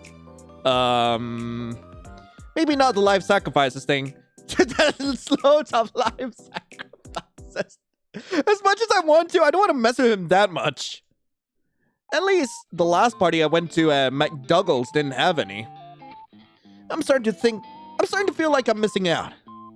Perhaps that is an opportunity. A gap in the market, so to speak. You think I should start offering children's birthday parties live sacrifices? I'm not saying you shouldn't. Noted. I'll start considering it. Feast, though. Yeah, in a way, those are pretty common. Like going out to a restaurant on your birthday. Why do that over eating what you enjoy at home? Yeah, some people suck at cooking. The atmosphere of restaurants make it enjoyable. The lights, the company, sometimes there's live music. It's a different experience than sitting at home to eat. And you do this often? Well, all the time? Rarely? All the time, actually. With whom? Why? You jealous? That is preposterous. Do I look like a man who will be jealous over something so insignificant? Yes. To be honest, I usually go by myself, lol. I'm the best company anyone could have, after all. No one invites you? Not that much, not really. Yeah, not really. That's alright. That is outrageous, irrational, illogical, completely unthinkable. You should be asked to these human restaurants at least 5 times a day. If I was a mortal, I know I would be in constant demand. Then start asking me, Grimmy. Perhaps I will. Let us put aside other people's birthday activities. What is your birthday activity of choice? If I had to pick anything. Fancy overseas vacation, stay at home, play games all day, I go and see a movie. Doesn't matter as long as I spend it with someone I love. We could be doing anything and I'll be having a great time. Did you have someone in mind already? There's a certain Grim Reaper. He's a bit of an edgelord, but he's kind of cute too. His name is Jeremy. Oh God! Oh man! Wait, hang on. I need to save. What if I said his name is Jeremy? Not Jeremy. Curse him. Curse his name. Curse all he stands for. Jeremy would never talk so crudely, you know. I care not. I hope Jeremy suffers the cruelest fate imaginable. What would that be? I hope his favorite video game shuts down within the next 2 months. Ow! That hurts! You're a cruel man, Grimmy. By the way, I was just kidding. I mean you, of course. Heart? Oh. Then Jeremy can continue as he was. But why all this talk of birthdays? That is, I was walking amongst the halls of my workplace last night. While you were sick? There was not enough time to worry about that. I had to find out more about our strange connection. The link between the one I created between us. It was late. I happened to overhear some superiors talking quietly. For context, I am of the 13th station, Grim Reaper number 8394. They said that those number 8100 to 8400 of the 13th station were created on this day many decades ago. You're telling me. Today's your birthday? It is a stretch of the word, perhaps, but it is something like that. An anniversary day for my creation. Happy birthday, Casper! You never knew this before? Thank you. And no, I did not. Things like birthdays, names, these do not matter to a Grim Reaper. Not including you, right? I'm becoming more different from my brethren each day. It is worrisome. I think it's great. Is it so bad? You're more and more human every day. I worry that what I was content with previously will no longer fulfill me. And that changes everything I am, everything I live for. It is concerning, disconcerting. Oh, I'm sorry you feel like that. I, for one, am enjoying this Grim Reaper with unexpected emotions and attachments. If you could do anything... Hey, Casper. Forget other people. What would you do for your birthday if you could? I am unsure of what to pick. It seems there are so many options. Doesn't need to be that deep. Don't think too hard. Could be anything. Well, I would enjoy seeing a side I've never seen before. Like... You are awfully pressing. Something very human. Something fleeting. Love, fireflies. How about the aurora borealis? Love? Would you say love is fleeting? Depends on who you love. Feelings can change. Newness can wear off. I would like to think that newness wearing off leads to... it leads to comfort. So, something deeper. To something more real. Does change mean less love, or is being changed by love something less fleeting? Well... I think true love is eternal. Sure, everyone dies. Maybe not you. But love leaves a mark on you that goes past that. Don't you think? Those that die surrounded by love have warmer souls, you know. Brighter ones. Your hypothesis may be correct. Either way. I think that is something I... Don't worry about it. That can come later. For celebrating the day of my creation, I am still not sure what I would do. I won't be doing anything. No hell-themed birthday party? No. How about putting on a party hat? No, that would look stupid. Pin the tail on the imp? What? No, that's preposterous. Imps would not appreciate that in the slightest. It's not a real imp, dummy. How do you know? Well, how do you know? You ever asked an imp? I have not, but who would appreciate anything being stuck in them like that? You never know if you don't ask. You look cute with a tail, Grimmy. You,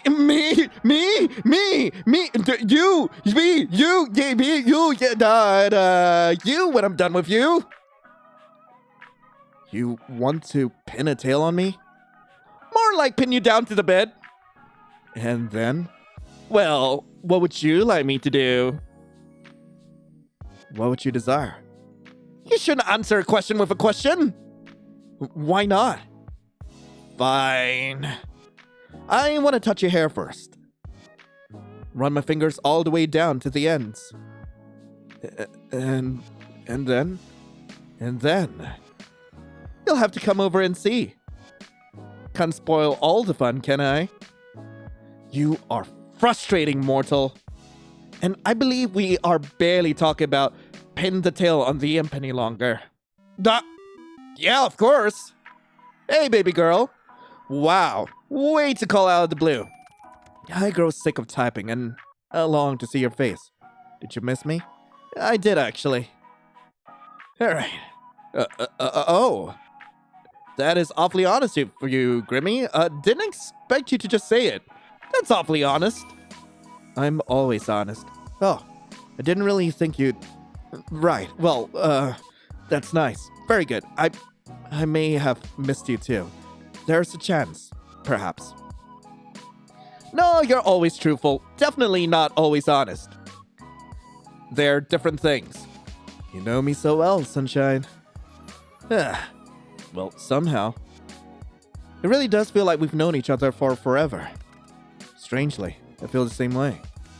Perhaps an after effect of our souls being linked. Hey, Casper. Have you ever seen fireworks? Fireworks? I cannot say I have. They're usually in celebrations. Not a lot of overlap with my line of work. Why? I was just thinking it'd be perfect for your birthday. It's fleeting, it's beautiful, and it's human. Huh. Then I would like to see these fireworks sometime. Together, then. Perhaps. Not very committed, but I'll take it. Anyway, Casper, can I ask you something? I believe even if I wanted to stop you, I could not. I really want to know more about Reapers. You know more than enough. Too much, some would say. Other Reapers are boring anyway. You have me, the most interesting one around. More like the smelliest. Oh, man. Well, those some should zip their yappers. It's nowhere near more than enough. Well, those some should zip their yappers. I know you guys have a whole ass city, state, country down there. Correct. It is a vast city, bigger than many of your countries. I know you guys live forever. Most of the time, yeah. Most of the time, we cannot die through aging, and most of the time, cannot be injured. But the soul sickness can take us. It takes many. Alright. What else do I even know? You eat cup noodles, so you have grocery stores, correct? Having to travel all the way to the mortal plane for food would be tedious. Though I am a fan of your fast food. Now I'm hungry. Grim plus nuggets equals happy? Man, I need to make him dino nuggies. Huh. Do you have farms? Is there an underworld music industry? Wait, do you have arcades? I'm curious about the farm bit, okay? I'm very curious, because, like, in my version of hell, there are farms, but they don't do too well. Like, do you grow your own food? We do? Yeah. So I believe much of our food is still imported from your world. In bulk. Yep. Well, that tracks. That tracks. So if I suddenly move there, I'd be good for food? I do not think you should move here, sunshine. Why not? It is not a place for mortals. Is the food all made of fire? I think your picture of the underworld is incorrect. It is not some fiery hellscape. What is it actually like? It is warm, I suppose. In a literal sense, there's no fire or lava, but the climate leans towards warm. A little humid, I guess? I really was picturing rivers of lava. You have many nonsensical thoughts in that head of yours. So many nonsensical thoughts. Sometimes I worry about you. It's the brain rot, Grimmy! Yeah, I do. Thanks for noticing. There is no sun, so our days are filled with near-pitch darkness. But we do have a moon. No stars, though. Brain rot. An apt description for you? I would think that would explain why you keep calling me baby girl and Pookie. Oh, man. Wait. It's dark during the day and lighter at night? I suppose so. Is that so strange? It's cool. I can't imagine it. It sounds cold. It's cool. I said it was warm in climate, but I would say the atmosphere leans towards cold. The people who live here are many things, but most keep to themselves. Huh. maybe that's just what you think, seeing as you're not much of a people person.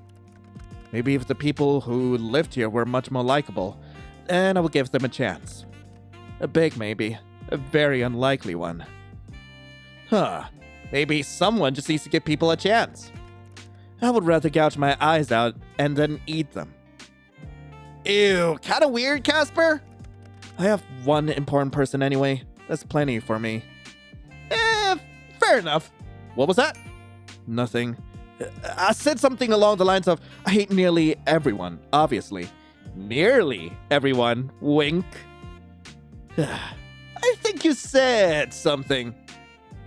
Aw, am I your one and only? Imagine if I cloned myself. Am I your one and only? One is terrible and perfect. Mostly terrible. But if you had more friends, we could throw a big birthday party for you. I do not want a big birthday party. Wait. I bet you'd be really into stupid party games. I can picture it. Yeah, that's the gap moe I signed up for. I don't know what that is, but I'm scared.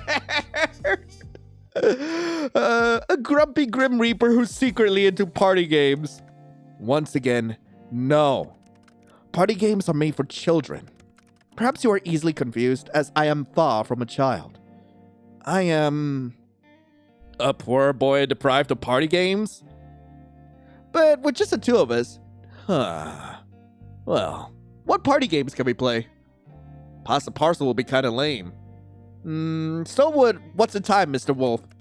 What a stupid name for a game. Wolves would not tell humans the time. But yeah, well, kids like it. I like it, and I'm not a kid. Yeah, well, I do not. You know what?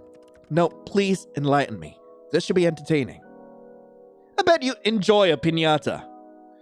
You can beat the crap out of it. Oh, you could use a sight on it. Maybe it could be therapeutic for you? How would that be therapeutic? Like a rage room, but in piñata form. I don't know. Well, I was always quite good at splitting a piñata in two. I'll give you that. Oh? You were? So you've had a piñata before then? Now that's surprising. Wait a second. No, I have not. Why? Casper? I'm certainly... I've never... For a moment there, a memory just appeared. That is not a memory I recognize, and yet it lingers in my subconscious. Why do I remember something I've never experienced? Maybe you forgot? Maybe it was kind of lame, so you pretend it never happened? I'm gonna go for the latter. I've had some things like that before. But I've never had a birthday, nor celebrated someone else's. Of that I am certain. But I remember being good at it. Excellent, in fact. My aim was always true. That people would praise me for it. Casper, you've always been like you are now, right? Exactly as you see me now, yeah. Are you sure? I've lived many years and I've never changed. And before that, there was no before that. I was created to be a Reaper. I have always been this. Triple dots. What if you're wrong? And if that isn't the case? You can't lie. But you say you remember this. That means it's true, right? And yet, it's also not a memory you should have. What are you getting at? I could not even begin to hope to be something else. I have always been this. I've always loved this until I like you for you, Casper. I'm not trying to cause any alarm here, but do you think they could have altered your memories? That is a large accusation to just throw around, Sunshine. It's just a guess. It's not like I have any evidence here. And yet, it could be plausible. I've always wondered how we were given souls, being artificially created like we are. Gods. Sorry, you seem stressed now. Are you okay? I'm just running some things through my head, I suppose. I cannot deny the possibility being zero. It is unlikely, but more unlikely things have been true. This organization has always been secretive, selective about what information is shared. Perhaps there is apt reason for their unwillingness to disclose information. If they caught wind of this conversation, though, this is something of a taboo subject. Reapers follow strict protocols and don't ask questions. We do not question authority. We simply obey. You think you'd be in trouble for having this conversation? There could be dire consequences. They could question my loyalty to the organization, and that could lead to my termination. But there's also you to consider. Ugh, what a mess. I'm breaking so many rules here, Sunshine. I don't like the thought of anything happening to you. Bad things happen to me? Fine. To you? I cannot accept it. Sorry, Casper. Maybe I should have kept my thoughts to myself. Sorry, Casper. No, I'm thankful, really. For you. For this. I have always been my job. But with you, I'm Casper. I've never felt such happiness, I suppose. What a foreign word. Casper. I feel I have many decisions to make. And you are beyond distracting. In the best ways, I promise. I'll talk to you soon, okay? You're going already? I won't be gone long. You know me. Try as I might, I cannot bring myself to stay away. You are an addicting ray of light. Are you sure you're okay? I don't want to leave you alone. I'm okay. Please, don't worry about me.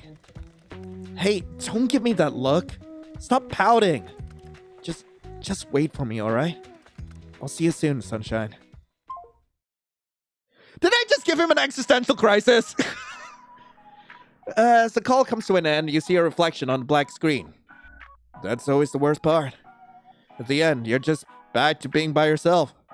You look out the window. Already the sun is beginning to set. It's funny how fast time seems to pass when you talk to Casper. For a moment, you imagine drifting through time forever to be with him. A silly thought, really. The soft glow of moonlight slowly begins to drift across your desk as you watch time bleed across the sky. There's never enough time. You suppose that's why it's important to make the most of your time you do have. A knock on your apartment door pulls you from your thoughts. Casper! Told you, didn't I? You'd see me soon. The hell are you doing here? Why do you always turn up out of nowhere? Not that I mind. Hey, you know how to use a door. Now that's impressive. Are you coming or not? What do you mean? Right here? Casper, you gotta build up to that! Oh, God. What? I did not mean it like that. Gods! I need to watch what I say around you, don't I? Are you... will you just... come with me already? You wanted to go to this festival, correct? I'm here. To go with you. To the festival. Like, a date? We get to go on a date with death? Yeah. You could call it that. This festival. You and me. A date. If you like. If you don't want to, then I might not care. Of course. Of course I want to. But you could have warned me ahead of time. There's nothing I want more right now. Is it safe for you? There's nothing I want more right now. Man, who would have thought? A little old me going on a date with an immortal man who lives in the underworld. So, that's a yes? Let's go then! A date! The two of you exit your apartment, and Casper leads you to the staircase. Don't want to use the elevator? Elevator? No, it's still out of order still. You know, after I tried to kill you. Oh, right! I forgot about that! I forgot about that. Besides, I do not trust the things. They are evil contraptions. Right, big evil hunks of metal. Well, I need to get my steps up anyway. I hate stairs, but I'll do it for you. Race you to the bottom! I hate stairs! How truly gracious of you. Alright. The two of you start the short walk towards the festival, catching some curious glances on the way. You aren't too surprised. Casper is somewhat unique in appearance. And also hot! You can't forget that! You don't miss the way he takes a step closer to walk beside you. The sky above is dark, but there's still a slight warmth in the air despite the departed sun. Oh my god, this is cool. It's easy to find where the festival is taking place, as music and laughter carry on the breeze. The walk is short, and before long, you arrive at a street filled with booths with little knickknacks, foods, and carnival games. Lanterns hanging from strings above cast the area in a soft orange glow.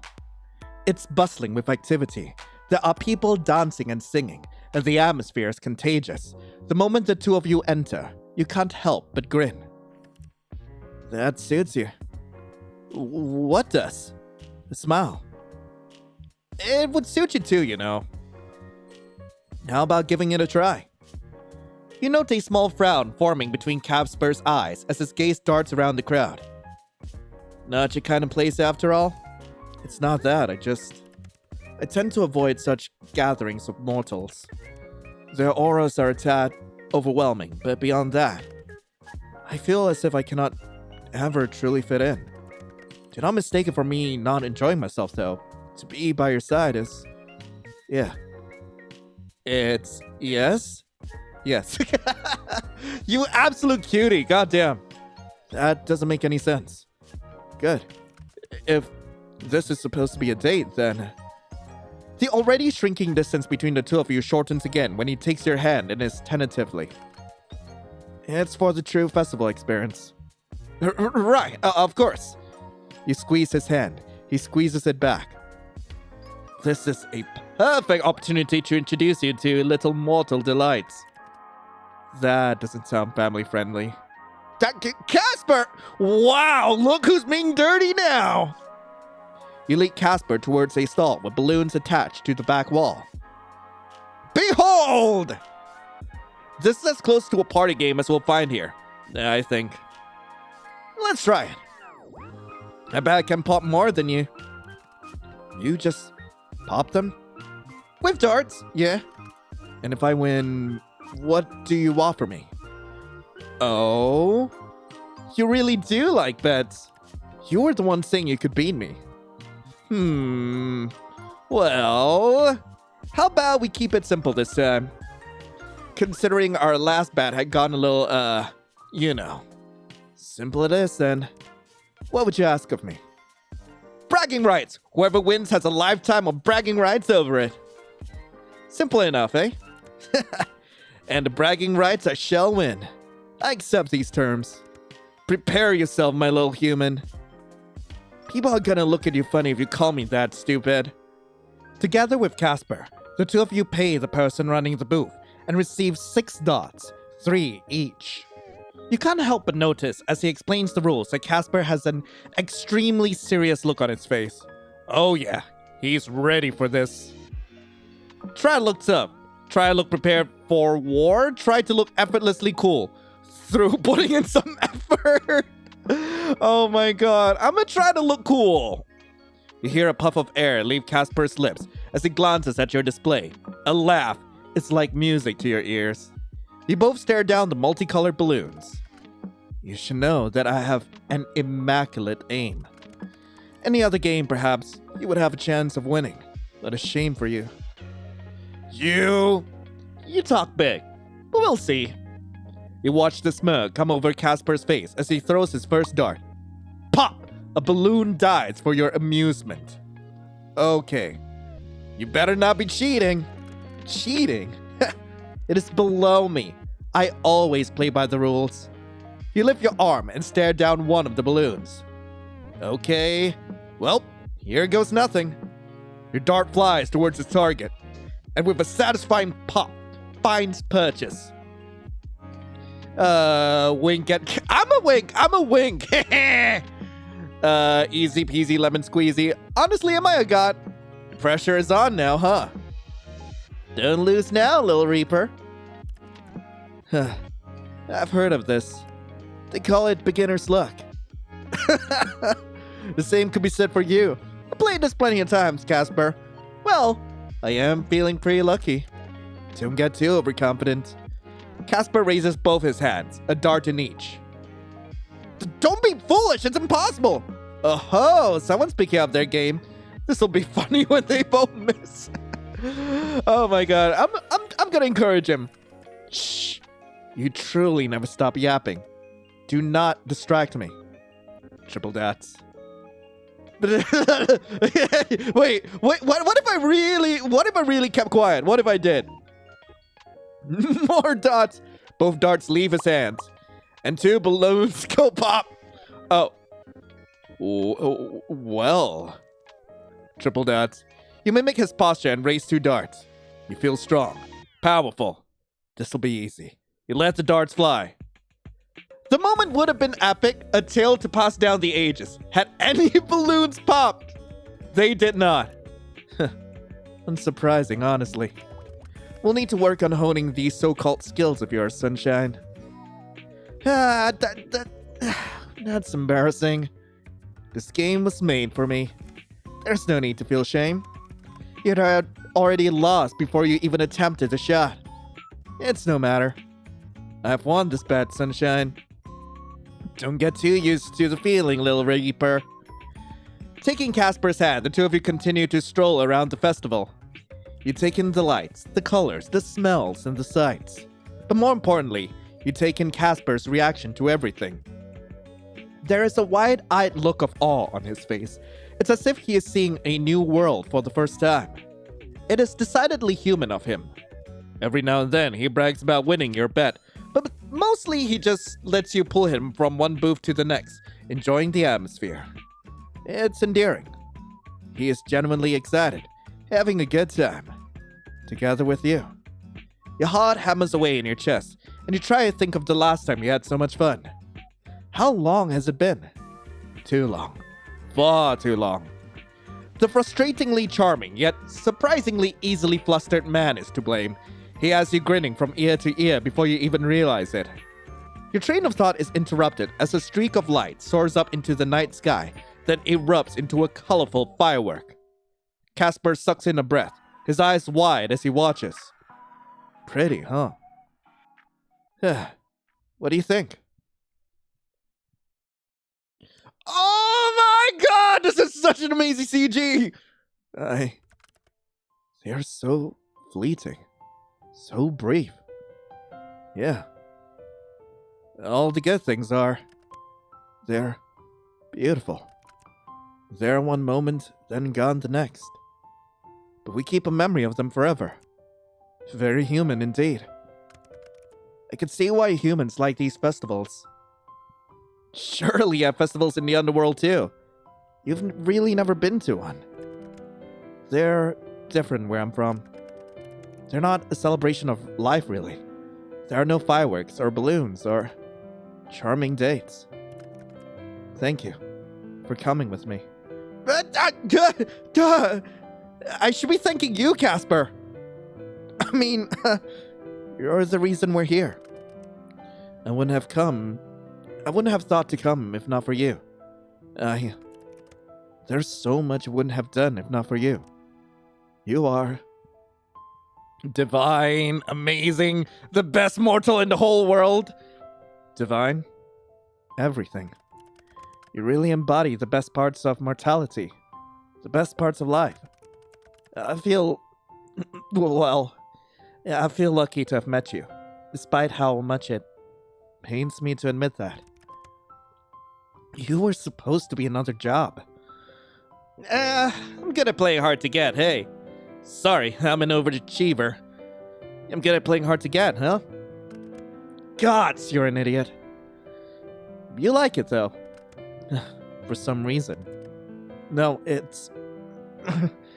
it's beyond reason. You are an idiot. But I like it. How stupid. Shit. Is something wrong?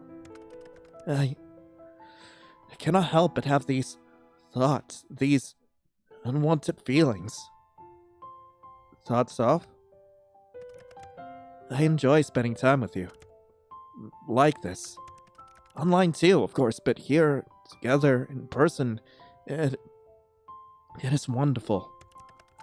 This was not supposed to happen. It still should not happen. And yet, I want to throw that to the wind. To just do what I wish to for once in my long life. You mean... The fireworks continue to burst above you. The colors dance across Casper's face. Sunshine, I like you. I really, really like you. I love you. I never meant to, but I do. Every day, I wanted to wake up and hate you. But there has always been a part of me that is drawn to you, like a moth to a flame. I thought if I could just win our bet, then I would rid myself of these feelings. But now, I do not want to win. I wouldn't mind losing. Not to you. Because the thought of losing you for even a moment, it tears me apart. His words hang in the warm air. The fireworks continue. He looks scared, fragile, for only this moment, nervous. I love you too. You what? I said I love you, and I do. God, to hear those words, spoken from your lips and your voice, it is enough to destroy a man. Don't go getting destroyed on me now, Casper. I have hoped, and I've prayed, even if I know no one listens to me. That's what you have done to me. Say it one more time, please. Sunshine, I love you. I can't tell you how much I've wanted to hear you say that. I feel like I've known for a while, but I've dreamt of a moment like this.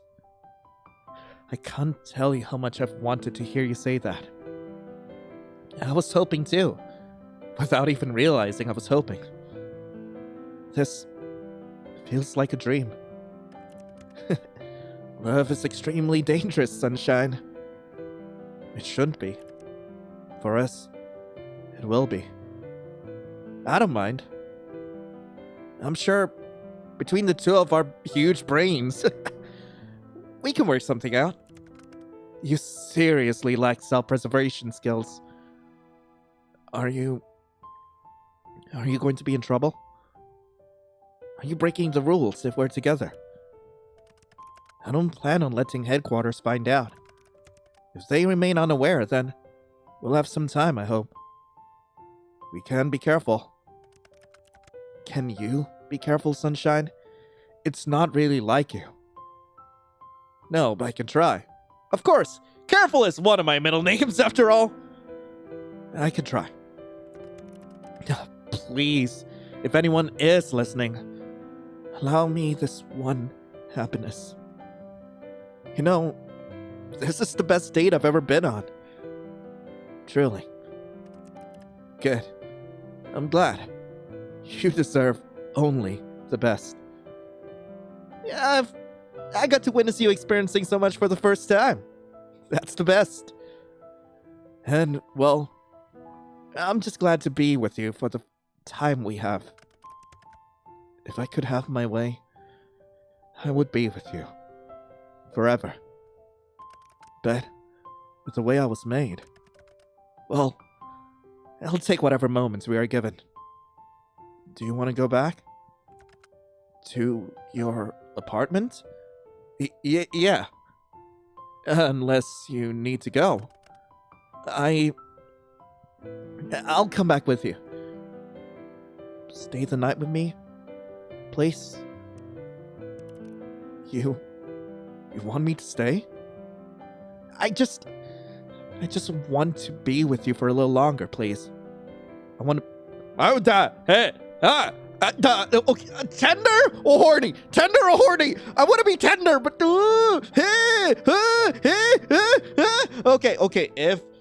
Okay, I need to make another save because I don't want to screw this up. I want to feel you. Every part of you. I want that too. To feel everything with you. Then, let's go. I'll show you everything. Your chest feels warm, your heart full. He holds your hand so delicately, like it's only natural that the two of you are connected like this. A happy feeling blooms from inside you as you break into a run, pulling Casper along through the streets. He laughs, you laugh. Life is fleeting, but good. You reach your apartment and pull Casper inside, closing the door behind you for the night.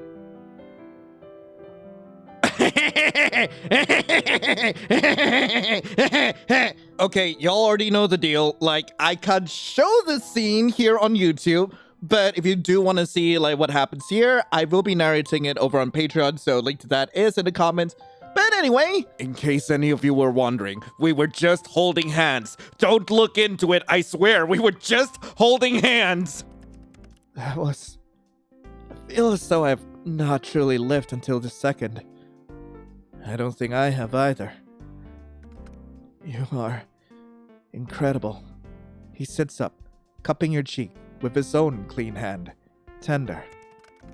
I struggle to put together my thoughts on fate these days, but Sunshine, if fate exists, you and I were surely meant to meet. And if it doesn't, then I have found a miracle that even a god cannot grant me. You are... Words fail me. Ah, so you're extra sweet after finishing. Sounds to me someone's trying to get into my pants. So you're extra sweet after finishing. What can I say? I'm a charming man. A charming man who just came in my hands. Let us wash up. I'm exhausted, sleepy. I'm exhausted. Then rest. But we're still a mess. I'll get something. Rest. I insist. With that, he gets up and walks into your bathroom. You lay there, feeling as though you are glowing. Echoes of Casper's touch still linger against your skin.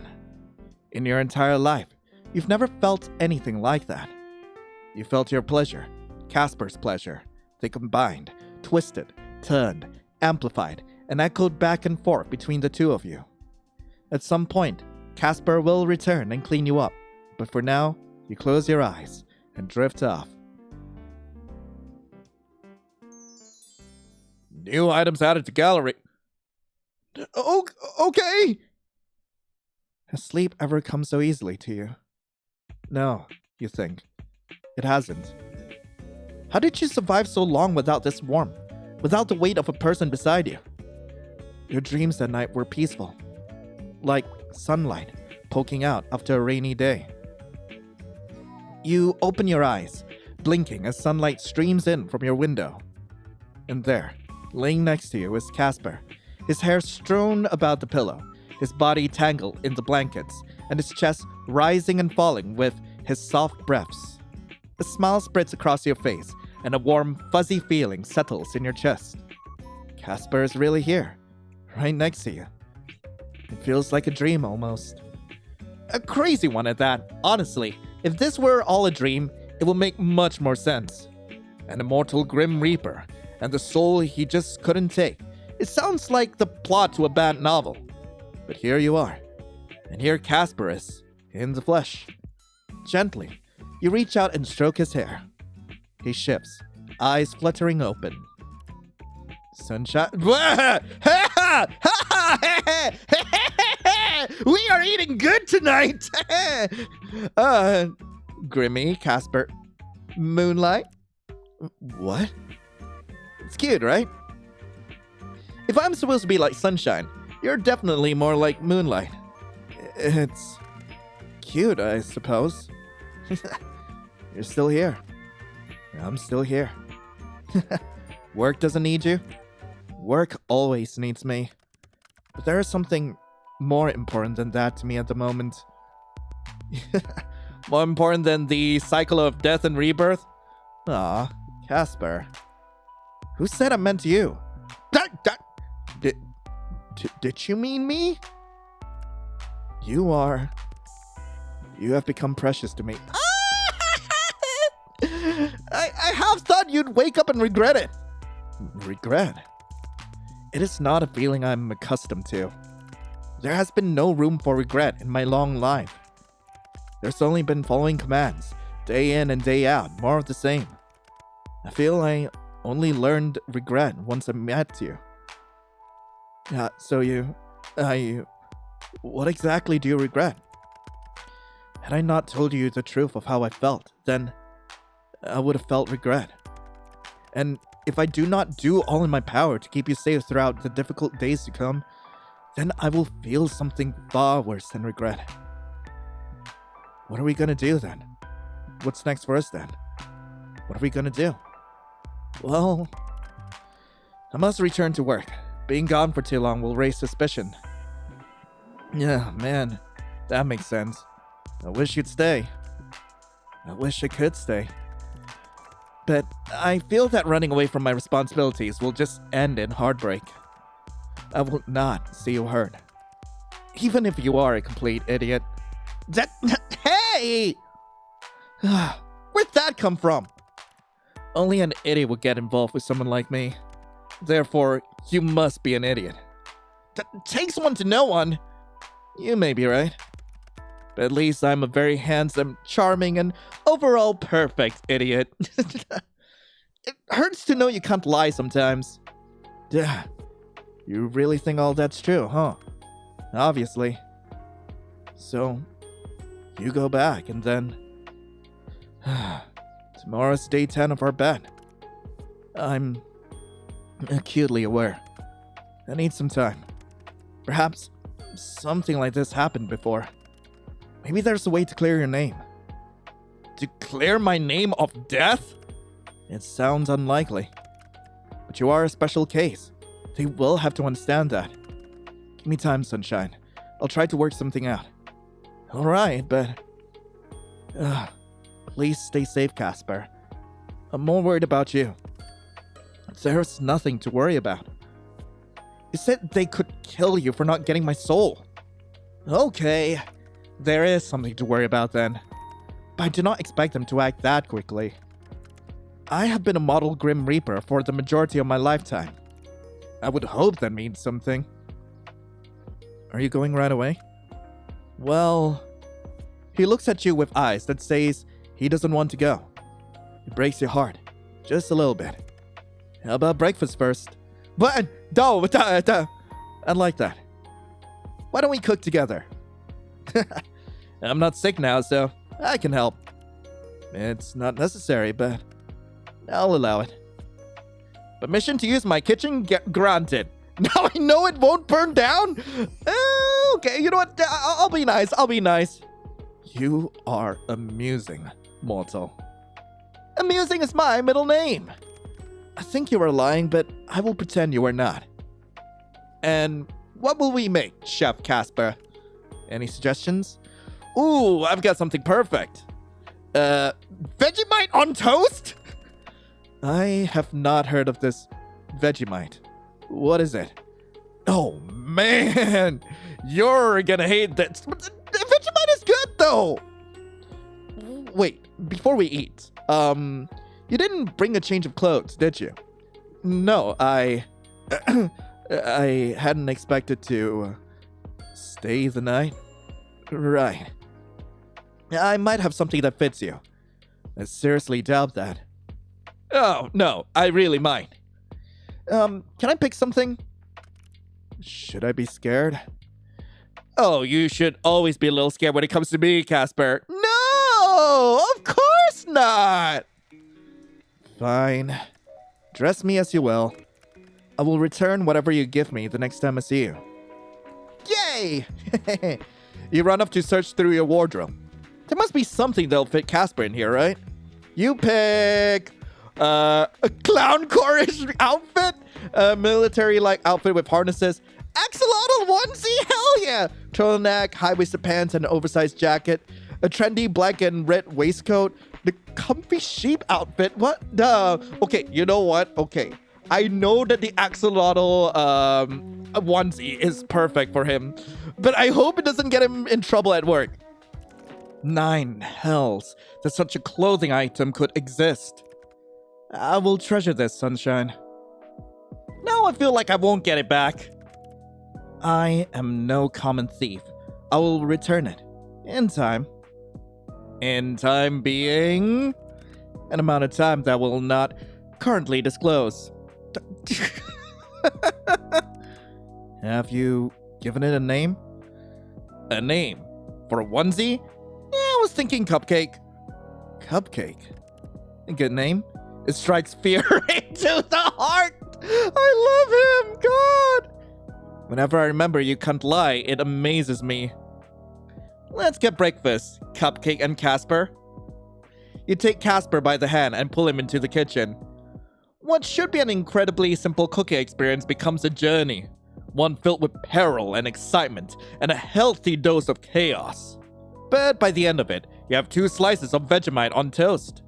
Casper doesn't look awfully impressed by the meal. Is it supposed to look like that? What, delicious? To tell you the truth, I've never had it before. Then why are we making it for breakfast? I thought it'd be fun to try it together for the first time. Then, let us commence the meal. Casper picks up his slice, and you pick up yours. You stare each other in the eye. Who will draw first? Casper, apparently. He brings the toast to his lips and takes a large bite. You do the same. It's... well, the best thing you've ever eaten? Sure, go ahead. Whoa. Vegemite has now become your favorite food ever. The strong, salty flavor is like heaven in your mouth. You look towards Casper. Oh boy. Yeah, he is not a fan. He stares back down at the toast as if he had just said something offensive about his mother. What do you think? It's... You can see the conflict in his eyes. He wants to lie so badly. It is... the taste is... You can say it. This is the worst thing I have ever eaten. Oh, somehow I knew you'd hate it. You are so cute. What? Why is it like that? Who enjoys it? The whole continent of Australia. The non-betrayers, that is. The whole continent of Australia should consider getting their taste buds looked at. Anyway, it is about time I made my way home, before I draw further ire from my employers. But we will talk soon, okay? I'll figure something out. Just, perhaps it will be a good idea to stay inside your home today. Why? I have a bad feeling, I suppose. I didn't peg you for the superstitious type. Yeah, I was planning on it anyway. The day of relaxing is in order, methinks. I will return these clothing items to you soon enough. It all looks so good on you! Well, if you insist. I will take this axolotl costume off your hands. Only because you asked me to, of course. Not because you wanted. Not at all. Yes, Casper? 9 hells. I think I'm gonna die in this godforsaken fluttering in my... I think I'm gonna die if this godforsaken fluttering in my stomach does not cease. I love you, Sunshine. Be well. I love you too, Casper. Just don't die, alright? That's the goal. He gives you a gentle kiss before he turns towards your window. Once again, I have a door. It's too late. He's gone out the window again. What a weirdo. With a happy sigh, you turn back to your room. Time to entertain yourself for a little while, you suppose. You spend the day with Snooty, clean up your apartment, and play around on your computer. It's a little boring now that Casper isn't here, but you manage. You spent years without knowing Casper. Why should you be bored now? But you come to realize that you are indeed feeling a little lonely with him gone. As the moon rises high in the sky, you finish washing your dishes, then turn back to your room. Do you find Casper there? Aww. Okay, I will water my plant. Okay, water it. Even more leaves have appeared now. You water it generously and feel excited that, this time, you didn't kill your plant instantly. Right, the door. You put your ear to the door but find it quiet. With your mysterious neighbors moving out a couple days ago, eavesdropping has become a lot more boring. Maybe it's a sign you should actually go out there and meet some of your neighbors, instead of just eavesdropping all the time. You're just thinking of doing that when you hear footsteps approach your door, then stop. Wait, what? Before you have a chance to open the door, a letter slips into your mail slot. The footsteps retreat. Curious, you pick up the letter. Dear neighbor. Sorry if this letter comes as a surprise, but I promise I'm not a scammer or a con artist or a thief. My intentions are pure. Anyway, this is your neighbor, kinda. Room 4 on the 9th floor. You probably don't know me, but I've passed you in the hall a few times. I should probably have clarified, this isn't a confession on my love either. God, should I start this letter again? I'm moving to a small town called Willomis soon, just for a few months. You probably haven't heard of it. It's in the complete middle of nowhere, lol. I just wanted to tell you that you've seemed very bright lately. We don't know each other, but I think I felt inspired to do this move because of you. Which is, again, kinda crazy seeing as we don't know each other. Isn't it strange how someone you only pass sometimes can make such a difference? Whatever it is that's changed for you, I hope it continues. Happiness can be so sparse these days, but you seem to radiate with it. Wherever life takes you, I hope you can enjoy it, even when something challenges your brightness. This ended up kinda poetic, my bad. See you around. The weirdo from the 9th floor. You put the letter down and spend some time thinking over the contents. Okay, I have no idea what to make of that. Let's play with Snooty a little bit, okay? Contemplate your time with Snooty. You look down at Snooty. A mix of pride, happiness, and love in your heart. Really, it's quite amazing. In all the years of the universe, you and Snooty happen to be born close enough to know each other. It's a special feeling. You hope this very special feeling will continue for a long time in the future. Nah, that's adorable. Okay, time to check on my computer. And let's see. Internet. Random color. Oh. Okay, so I can just get a random color every time. Yeah, not really worth it. Chat room, please. Hello, baby boy, a baby girl, or... Sunshine, are you safe? Well, are you home? Did you eat? Whoa. Slow down there, jeez. Okay. Sunshine? Alright, you a-hole, not that slow. I'm gonna go with I'm gonna go with ha ha ha. I will take it to mean you are well. I'm fine, yeah. No, I think I'm dying. Stay right there. Wait, I'm kidding. I'm fine, I promise. You should not frighten me so. I didn't mean to. My bad. How's everything going? That depends on what you are referring to. In regards to Azrael, he's well. In regards to me, I believe soon I may go crazy from our current predicament. You sound a little stressed. A little? That is an understatement. The understatement of the decade. Or perhaps even the century. What part is making you so stressed then? Stressed about how good looking I am? The whole forbidden relationship thing? The way you downplay that is astounding. I wish I had your nonchalance. Thanks, I'm actually terrified. Life's easier when you stop giving so much of a shit, you know. I'm actually terrified. Aha! Well, color me surprised. I would not have guessed. Thank you. Well, when can I collect my Emmy? When you win one. Do not quit your day job, Sunshine. You think I couldn't make it as an actor? Perhaps you could consider being a stunt double. Ooh! You could be thrown into a dangerous stunt and still come out unscathed. A role made for you, in my opinion. Maybe if all of this works out and I get to keep my soul, I'll try it out.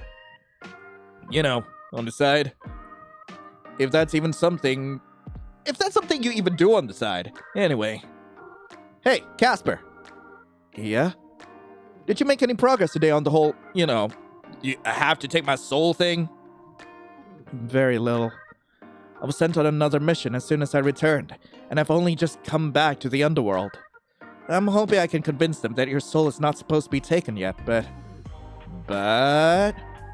I cannot think of a single case in history where a Reaper has managed to save a mortal. Not fantastic odds, then. Not at all fantastic.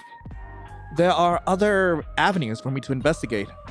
A way for me to give up being a Reaper. Equally unlikely, though worth pursuing, perhaps. Maybe a way to secretly remove you from our systems. Whoa, I've been going underground? In the eyes of the Grim Reapers, yeah. And if none of that works, then I hope to find a way to protect you after I'm terminated. Casper. No one's getting terminated. I cannot see an ending that does not have one or both of us dead. But your optimism is infectious, like a disease. And as such, I will investigate whatever avenues I can. I will too. It is too dangerous. Please, just stay home and be safe for a little while. I will come up with a plan. I must. Anyway, I've made no progress yet, but I have ideas.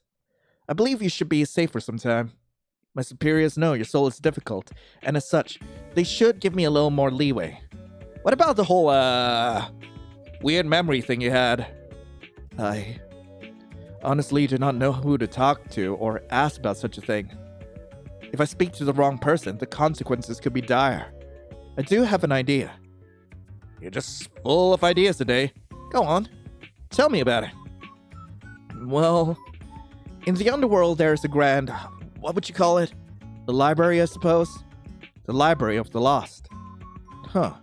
How fitting. All of our history is in there. Thousands of years of Grim Reapers and more. But I would never be able to get clearance to the place. Who would? I don't know.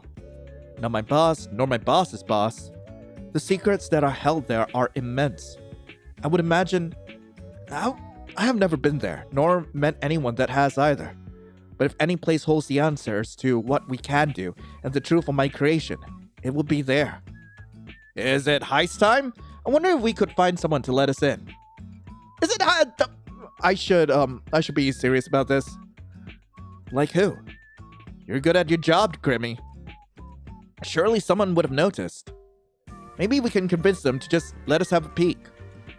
Sunshine, I really don't like many people. I am not the type to suck up to my superiors. You're not very liked in the workplace. Right. I'm tired of typing. Okay, yeah, sure. Hey, baby girl. There you are. That's much better. Did you miss me? More than I care to admit. Are you sure you're not a witch or warlock or something similar? What? Why? Seeing you safe gives me an odd sense of relief. Perhaps you have put a spell on me, and that is why I miss you so. Ah! Well, I feel the same about you. I was a little worried that you'd be in trouble for staying at my apartment last night. Fortunately, no one has noticed, I think. I hope. I pray. I was wondering something. What's your biggest fear? That's a little out of nowhere. I was just thinking, you seem a little scared of your organization. Yeah, well, I wasn't afraid of it in the past. I saw countless terrible things happen, and yet I never feared. What they did was of little concern to me. I suppose now I have a reason to fear them. Is there anything else you're scared of? Well, I suppose I am scared of myself in a way. Lately, I feel as though I do not truly know who I am, nor where I came from. Things I did not even think of before I met you. Really, it's all your fault, and you should feel terrible about it. You are a Reaper version of a homewrecker. A Reaper wrecker. Guilty as charged. Oh, I feel just awful. Sorry, I'm allergic to guilt. I feel awful. Truly terrible. It's all my fault that my wonderful Casper now has to have human feelings? Just kidding. Suffer like the rest of us. Actually, I do feel a tiny bit bad. But at the end of the day, It's probably for the best. Thinking about the past is hard, but it's good to understand where you come from. Then you can decide what you want to do for yourself. What about you, then? Me? Well, you went and said something serious. I was gonna say. Wait. What I'm afraid of. Not clowns. Quicksand, seaweed, centipedes. Nothing should have that many legs. But something more serious. I'm scared of losing the people most important to me. I'm scared of missing the little things in life. I'm scared of leaving nothing behind to be remembered by. I'm scared of not taking enough risk. Losing people the most important to me. I feel like I've lost a lot of important people throughout my life. I don't want to lose you too. I'm not going anywhere. Not if I can help it. Now that I have known your light, I cannot even think of going back to the dark. Thanks, Casper. What are you sighing about now? I'm annoyed. About? It's time. Soul baby time? No, you fool. No matter how many times you bring it up, it's still not possible. It is possible, and I will prove it. Get your ass over here right now. We are making a soul baby, and there's nothing you can do about it. There is no way to have a soul baby. Yes, there is. They don't exist. How would you know? You had your memories wiped. Those are the words of someone who's giving giver upper. That sounds stupid. Yeah, it is. Then time for what? Time is what is annoying me. It goes by so quickly. What feels like the blink of an eye to someone like me is a lifetime to someone like you. It's frustrating. There is so much I still don't know about you. Things I wish to know. Well, we have some time right now. What did you want to know? Where would I even begin when I desire everything from you? Well, we gotta start somewhere. Everything? How about your favorite food? No, your favorite guilty pleasure food. Ooh, that's a good question. Well, a tough one too. I can think of so many things. Yeah, I can think of many things. If I had to settle on one, maybe chocolate, anything with cheese, pickles, strawberries. Pickles. Pickles? Is there something wrong with pickles? Of all food in the world, why pickles? Okay, Mr. Pickle Hater. You just can't handle the crunch. Your palate just isn't as developed as mine. You can't handle the crunch. What? Hey, I could grab some now. It'd be like pickle ASMR. Why would I want that? Why would you want to do that? I don't really. But it would be funny. You really don't like them? No, not really. Why you humans altered cucumbers in such a way I shall never understand. A pickle is an upgraded cucumber. Isn't evolution beautiful? Anyway, what about you, Casper? You can't say noodles. Anything else? Huh. I like bread. Like a sandwich? Just plain bread. However, it does taste better when folded in Wait, what the hell? I feel myself growing hungry just thinking about it. Okay, white bread boy! Folded bread? Indeed. It is still inferior to noodles, but it has its perks. A sandwich with nothing in it? Correct. Look, listen. It's very obvious that we are meant for each other, okay? Like, I like pickles, you like bread. I could just shove my whole pickle inside your... nothing sandwich. How many times do I have to say yes? Surely it tastes the same folded or not. Grimmy, that's very strange. I guess it could be weirder. When we move in together, I'm going to introduce you to so much food. When and not if? I feel like I have a moral obligation to get you to eat better. But going back to noodles, what flavors do you like anyway? The age-old question. What makes that an age-old question? It is a question as old as time. I feel like it's only as old as noodles existing. If I were not so busy and important, perhaps I would write an essay on this topic. There are many good flavors, but only some may claim to be great. And I bet you like plain chicken noodles? Well, chicken noodles are great! Sitting in third place, sweet chili. Ooh, good choice there. Okay. Creamy is getting a little spicy. In second, seafood. The milky broth, chewy calamari, and plum vinegar flavor. Oh, my mouth is alight just thinking about it. How can a mouth be alight? It's a figure of speech. Not one I've heard of before. And in first place, drumroll please. Give Casper a drumroll?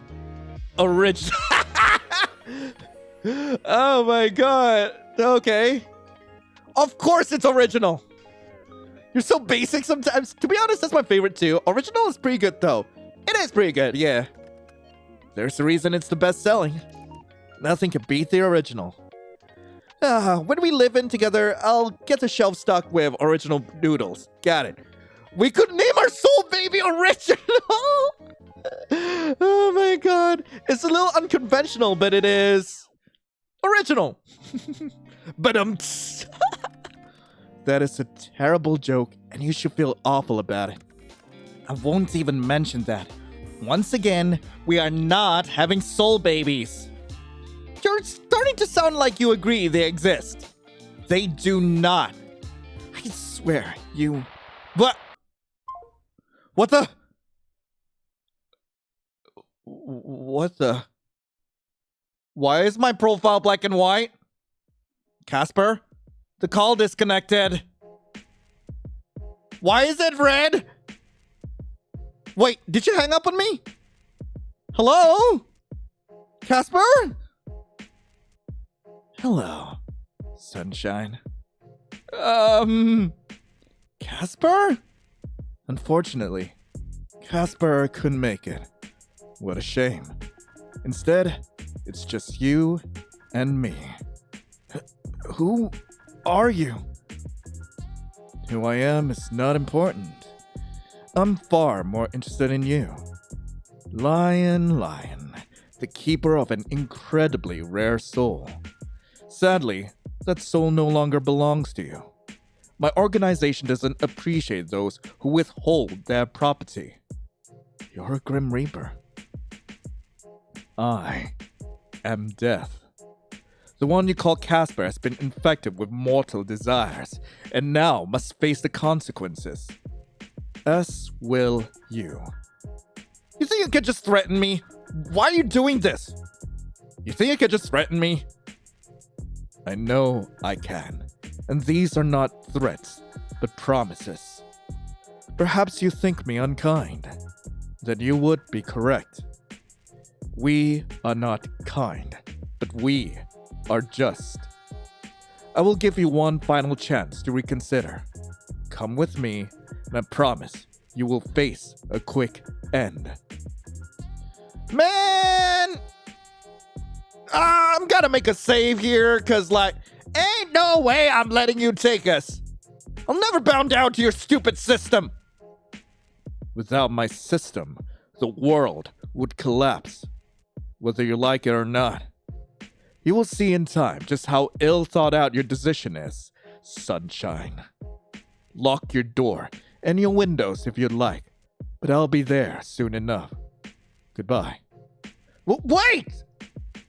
Please just leave us alone! You shut down your computer, then back away from your desk before noticing an envelope sitting right next to your now closed laptop. When did that get there? It's black with a red seal on it, which you carefully open. You find two things inside, a letter and a keycard. Dearest Lion, would you like to know the truth? Then come, alone. There's no name at the bottom of the letter. Your eyes go to your door, and you lock it anyway, despite what the stranger told you. You've moved to your window when you hear a knock at the door. Stay very still. The knocking continues. And again, a little louder. Oi! Sunshine! Huh, what? Casper? Who else has such a handsome, unforgettable voice? Triple dots. What's your axolotl called? What? Answer the question, then I'll open the door. Azrael, of course. Lord Azrael the Great, if you want to get technical. Huh? I never heard the rest of his name. You open the door and there, looking slightly windswept, is the one and only Casper. Sorry, my app was playing up, so I just wanted to make sure you were okay. Shh. You grab him by the arm and pull him inside, then lock the door behind the both of you. Someone else messaged me. Someone else? Show Casper the messages. It is not safe to be here. It was right to come. What do we do? I don't want anything bad to happen to you. What do we do? We have to leave. I must take you somewhere safe. You always find me so easily. Where could be safe? Is there some kind of safe house, a hideout we could use? The first one. Reapers can track anyone easily through your realm, but I have a terrible idea. I love terrible ideas. I could take you to my place. You're using this as a chance to flirt? What? No, I don't mean it like... Ugh. You will not be tracked so easily there, and I imagine it is the last place they would expect you. What about Snooty? I could take you first, then come back for your beast. Let me pack up a few things. You grab a duffel bag and stuff it with some essentials, including the letter and keycard you were somehow given. Every now and then, you hear a strange sound and jump, but nothing is there. Okay, I'm good to go. Can't believe I'm going to the underworld. This is cool as hell! Were the circumstances different, I would rather never take you to such a place, but... Well, we should go quickly. How do we actually get there? We fly, obviously. Wait, what? You watch as Casper pulls open the window, then steps out as if there was something to step out onto. He reaches his hand back in your window. Watch you scramble over my desk is hilarious, you know. Oh, shut up. I take his hand. You take his hand, a step out onto the tops of his shoes. You look up at him. A knight in shining armor. I have never been knighted, so you must be talking about someone else. Didn't you say you'd never take me flying, by the way? Things change. You nearly cry out when Casper moves, shifting you into his arms as the two of you start drifting through the night sky, like a pair of shooting stars. It's a strangely freeing feeling, flying. You think you feel fear or trepidation, but instead you just feel in awe. The world goes on below you. Lights and buildings and streets and cars. It all seems so small. This is amazing. Wait, can people see us? Us? No, not at all. I don't like the way you're saying that. They would see you hanging onto a bird. Casper! If I'm on the morning news, it'll be all your fault. True, but it will be hilarious. Whatever response you're about to call out to Casper is lost to the void as darkness consumes the two of you. Your stomach drops as if you're falling. Then it's gone, and you're standing in a place that you've only ever seen through your laptop screen. Oh my god. We're here! Holy hell! Casper gently settles your feet to the floor, but you can't help but notice his arms stay around you almost protectively. I would say welcome, but I hardly think it would be appropriate considering the circumstances. I have to admit, seeing you standing here, in my space, I find myself enjoying the sight, while simultaneously wishing you were anywhere else. You watch Casper fiddle with his hair, worry on his face. Only when your eyes meet does he smile again, strained as it is. You're scared. Are you doing alright, Casper? We'll figure it out. Are you alright, Casper? Yes and no. I love being with you, and yet I hate it too. What I would do to just have you be safe. I feel like I'm falling, even now with my feet on solid ground. You know, Casper, there's one thing I'm really good at. Making jokes at inappropriate moments. Well, yeah. But that wasn't what I was going for. It's avoiding death. You know, it's kind of my thing. Since we're so wrapped up together now, maybe you'll get a bit of my good luck. Perhaps that stubborn streak of yours I despised for so long is a good thing after all. It's one of my charm points. You've always loved it. It has grown on me. Yeah, I keep you on your toes, huh? Like nothing else. Putting that aside, though, what's the plan here? Lock all the doors and stay inside forever? Pack some bags and hide out somewhere in super hell? I'd really just like to go home. Well, pack some bags and hide out somewhere in super hell? What, run away? There's nothing wrong with running away. But, yeah, it may come to that. But it will be setting us up for a lifetime of being chased. I hope to find something more permanent. But putting aside everything else, you should rest. Your body is likely tired after traveling across realms. What about you? I'll be back. Don't go. Stay. Just for a little while. I'm scared. Scared something will happen to you, and this will be the last time I see you. Please. Stay. There is still so much I want to do with you. Such as? What? I mean, let me hold you just for a little while. Why don't you just hurry up and kiss me and we can work out the rest together? Well, you know what's gonna happen now. I'm gonna need to skip this, so yeah, I'll see you in a bit. In case anyone was wondering, we were making soul babies. You collapse on top of Casper, panting and sweating, your mind blown. You can still feel the buzzing, the energy that seems to radiate from you both, your souls connecting. Your head is in the crook of his neck, and his arms wrap around you, holding you close. That was... amazing? Words fail me. I told you I'd blow your mind. Consider me blown then. Hey, if you're up for a round two, I'm more than down for it. Maybe next time, if you're a good boy. We should clean up. Can we stay like this a bit longer? As long as you want, sunshine. Ah, well that's heckin' sweet. It's sometime later when you rest in Casper's bed. He lays on his back. You lay on his chest. He has an arm around you, gently tracing shapes into your skin with his fingertip. You listen to his heartbeat, slow and steady, and his breathing, soft and calm. Sleep threatens to overtake you, and yet you fight against it. You should sleep, you know. I'm scared. Have you finally decided that I'm a terrifying Grim Reaper? You're funny. What are you scared of? This being the last time we see each other. Don't be scared.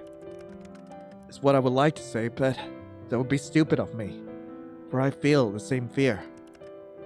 We'll work it out, sunshine. We have to. Fate could not be so cruel. And what if it is? If it is, then I'll have to fight fate for a future with you. Get some sleep. I won't go anywhere just yet. Yeah. Okay. I love you, Casper. I love you too. Dearly. Stay safe, okay? I'll try my best. He kisses you on the forehead, so very gently. Your eyes grow heavier and heavier, and finally, sleep overtakes you. New item added to gallery. But we're in Grimm's place. How do I even see the gallery? You dream of connection. It's a funny thing to dream about, really. Connections don't usually have forms, and yet, you can see it. It's bright and fuzzy around the edges. You reach your hand out and find it warm and comfortable. You feel the warmth all throughout your body, like a hug. It feels like Casper. Feels like home. It suddenly speeds away from you. You look to the horizon, searching for that connection. And there, you see Casper. Your eyes meet. And once again, you feel that warmth. You blink open your eyes, still tired from the night before. For a moment, you feel disoriented. This isn't your room. Where are you? You think. Right. It's Casper's room. It's still strange to actually be here. Sure, you saw it on video calls, but now you're really here. In Casper's room, which is full of Casper's silly little things. All his posters. His jars of what looked to be skincare. His scythe leaning up against the wall. These are the things that Casper chose out. Special things to him. It's a nice feeling to be amongst those special things. And there he is, you see, sitting at his desk. A warm feeling settles over your chest. Yeah, this is definitely a nice feeling. He hasn't yet noticed that you're awake, but that's okay. It's nice to just watch him for a moment. It also feels a little lonely. He's been alone in this room forever. With no one to lean on, no one to look after him when he was sick, with that soul sickness of his. If you can be that person for him, well, it will make you very happy. You wonder for a moment when Casper got back. Did he see you sleeping? Look down at you with content, then let you sleep just a bit longer? Did he tiptoe around the room, careful not to wake you up? You sigh happily. He really is cute. His head turns in your direction, and his gaze is soft. Lately, it's always soft when he looks at you. When did that happen? Oh, hey. Morning, Casper. Wait, is it morning? How can you even tell the time down here? Time matters little to a Reaper, but I do have a clock. You've been asleep for a few hours. When did you get back? Not long ago. I dislike the idea of you being here alone. It is beyond frustrating. If I take you with me, you're in danger. If I leave you here, you're also in danger. And I will admit, I do like seeing you in my bed. It's almost annoying how much I like it. It's so comfortable. I got to snuggle up with Azrael. Best sleep ever. You know, I didn't bring any pajamas. You know what? I'm gonna tease him about Azrael. So Azrael is not content with being the best Reaper. He also wants to steal you away from me. Yeah, I respect that. So I will not allow it. You're silly. He's just being a good boy. Give Azrael a little head pat. Give Azrael a squeeze. Head pat. My heart belongs to one person only, Azrael. Sorry. And that one person would be... You stupid... Jeremy! What? It's obviously you, loser! You see a small smile tug at the corner of his mouth. He does look a slightly bit tired, actually. Tired, but also determined. How did it go, anyway? Any leads?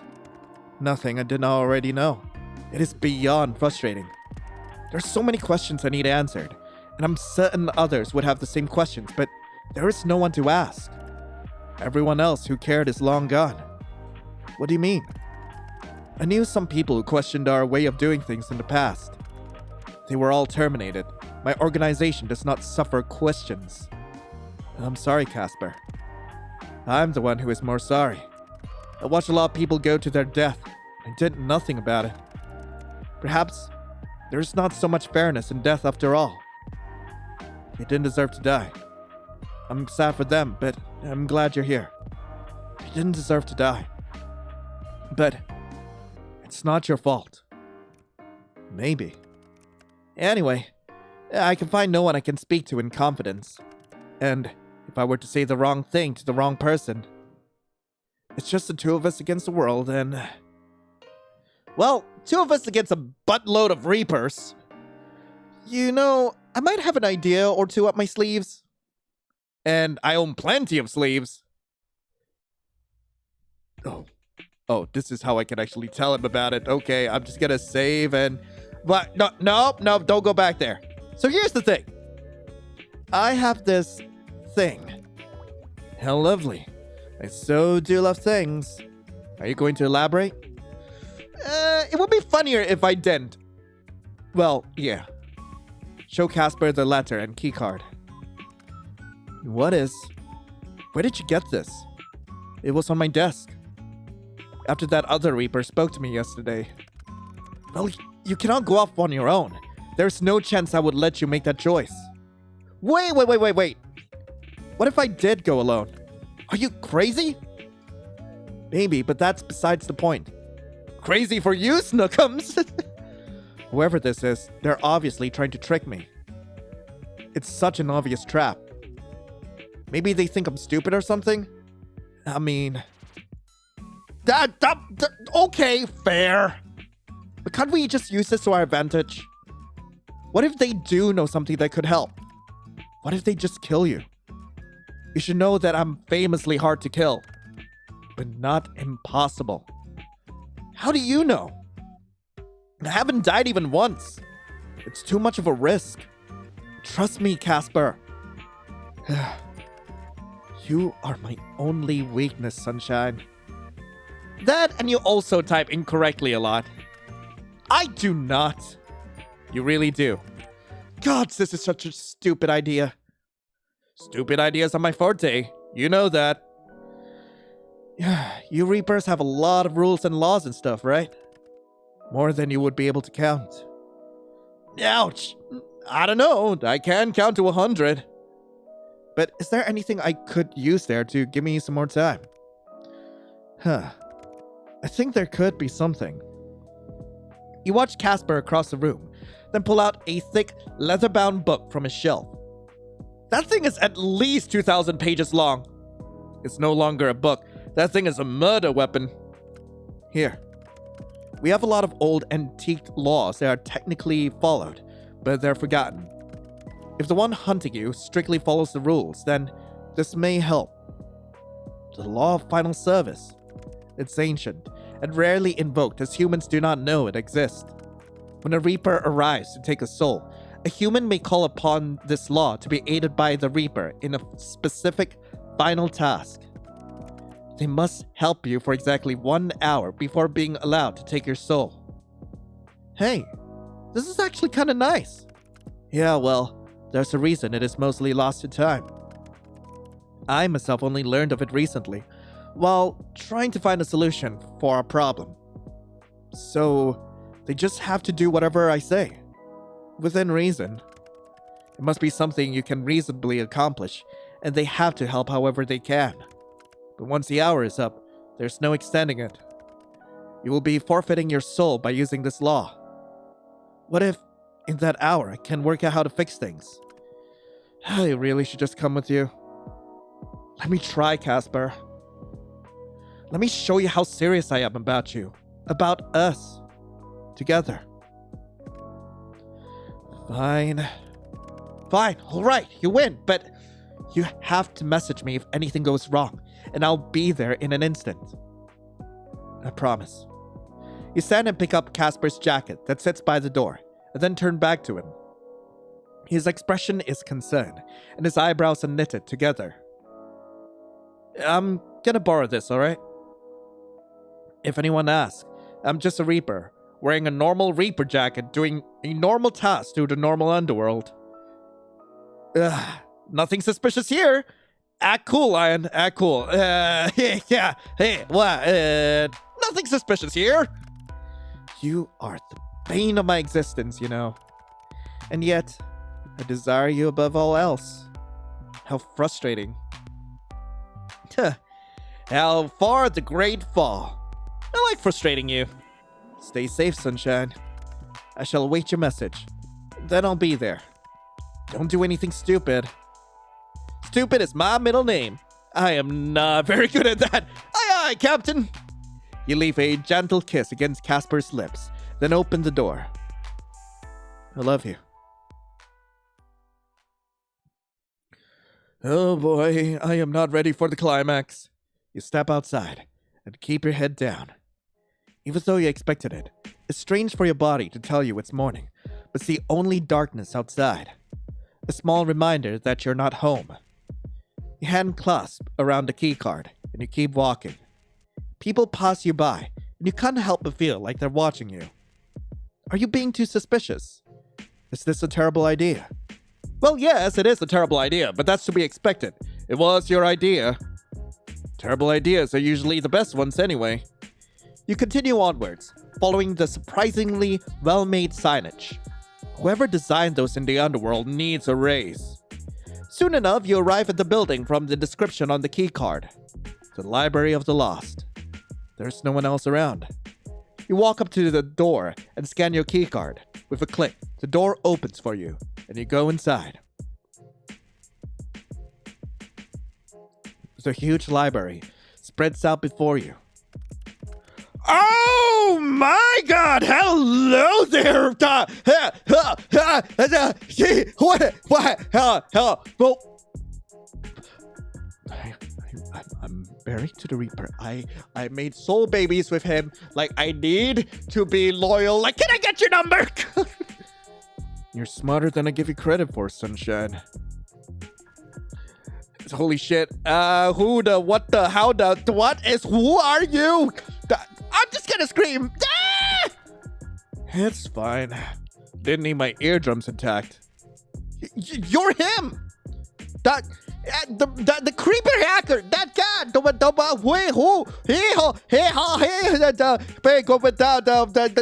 guy! And you are the mortal that A394 has abandoned his station to protect. A disappointing end for an otherwise remarkable Grim Reaper. I cannot help but wonder what it finds so interesting about you. From my point of view, you're just another human. Can any other humans do this? I'm a particularly good-looking human. Maybe it's that. I'm a mortal who makes annoying people my full-time job. Can any other humans do this? Do a small Bahati dance. I'm just gonna do a little jig. Yeah.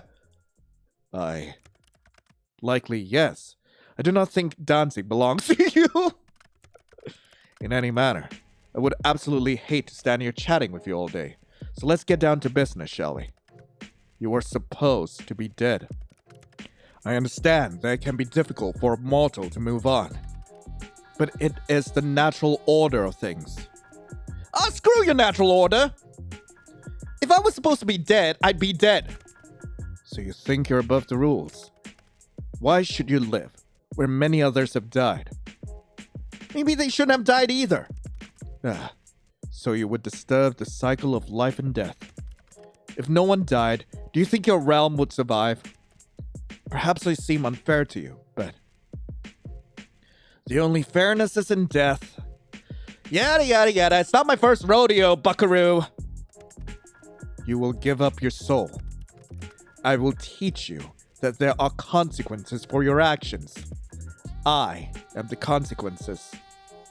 Hi, consequences. I'm Lion. How do you do? That is not my name. I think it is. It is not. I think you're wrong. I do not have a name. Oh. Huh. Are you taking suggestions? Reapers do not have names. How about, consequences, Jeremy? Lion the sec. What about Jeremy? Why A394 would give up everything for someone so aggravating I will never understand. I'm tired of this. It's about time we finish up here. He walks towards you, scythe in hand. It's a big scythe, actually. You compensating for something? Bad boy, put it down. Oh, that thing looks a little dangerous. Ooh, you compensating for something? He continues towards you. You know what? I have a much better idea than me dying. How about you help me search the library for a way to get my name off your stupid list? Excuse me? Even better, something that gets both me and Casper off your radar. You must be stupid to even suggest I would. Have you heard of the law of final service? That law is greatly outdated. You seem like someone who likes following the rules, even if they are old. Am I wrong? Damn it all! Fine, I will play your game. From this moment, I will be in your service for 1 hour only. At the end of this hour, your soul will rightfully belong to me. Are you going to call me master? No. What if I say please? No. Dang it! Fine, then what I actually want you to do is search this place for anything that could possibly help Casper and I. And you would like me to determine what would help you?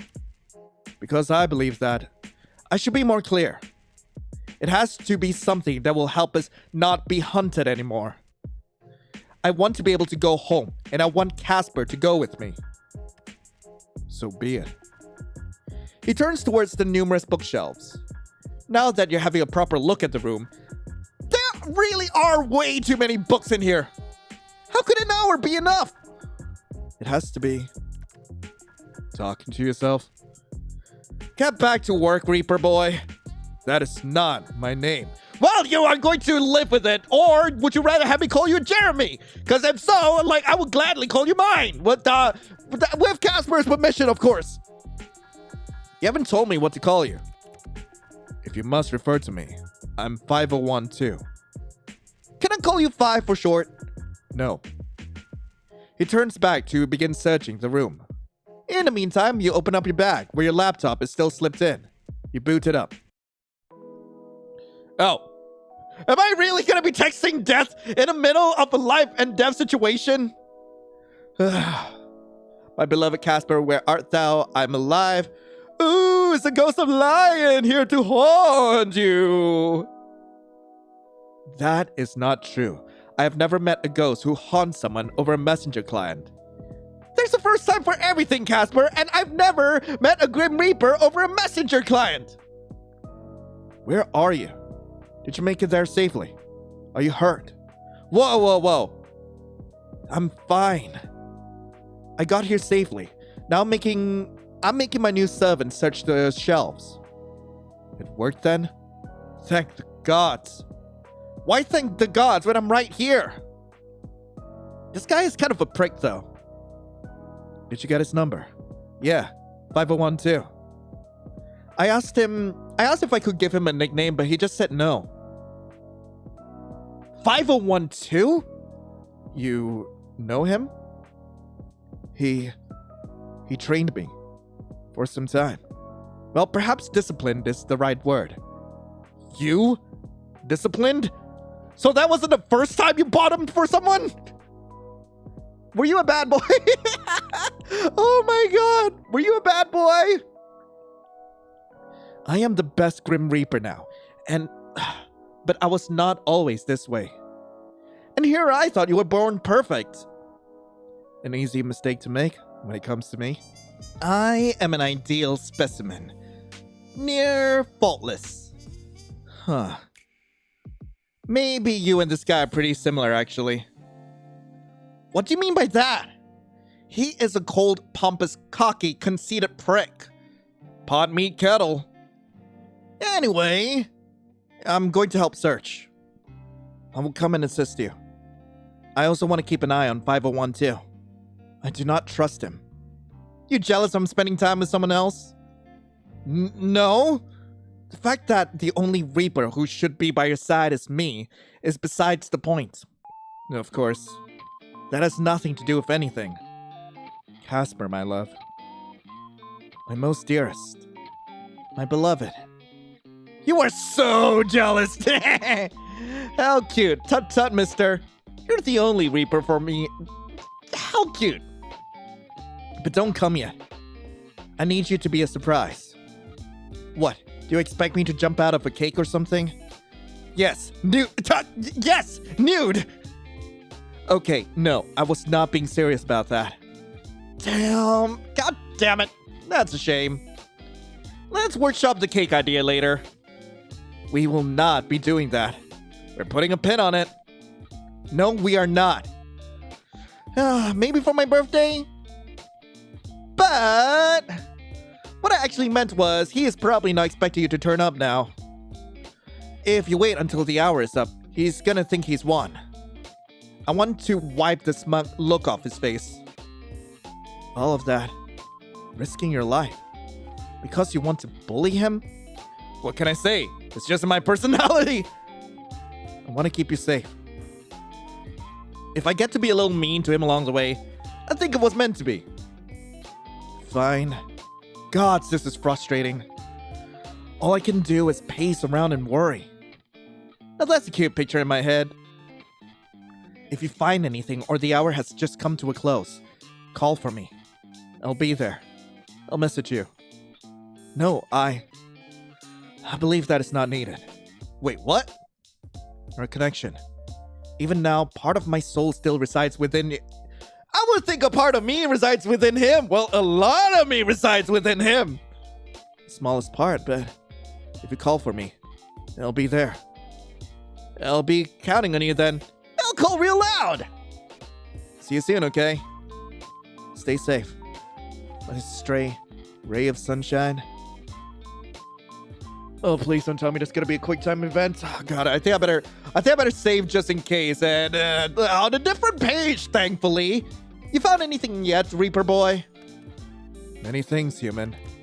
Books mostly. You are such a comedian. Anything useful, doofus? Anything to save you from your inevitable demise? No. Keep looking. You have exactly 45 minutes and 17 seconds left of my service. Perhaps you should consider using me for something more meaningful.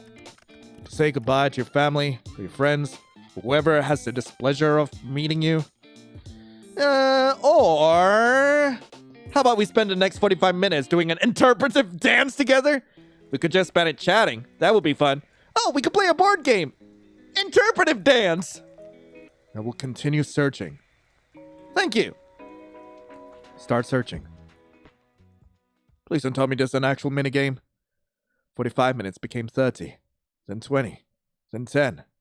When 5 minutes are left, you look up from your book in your hands.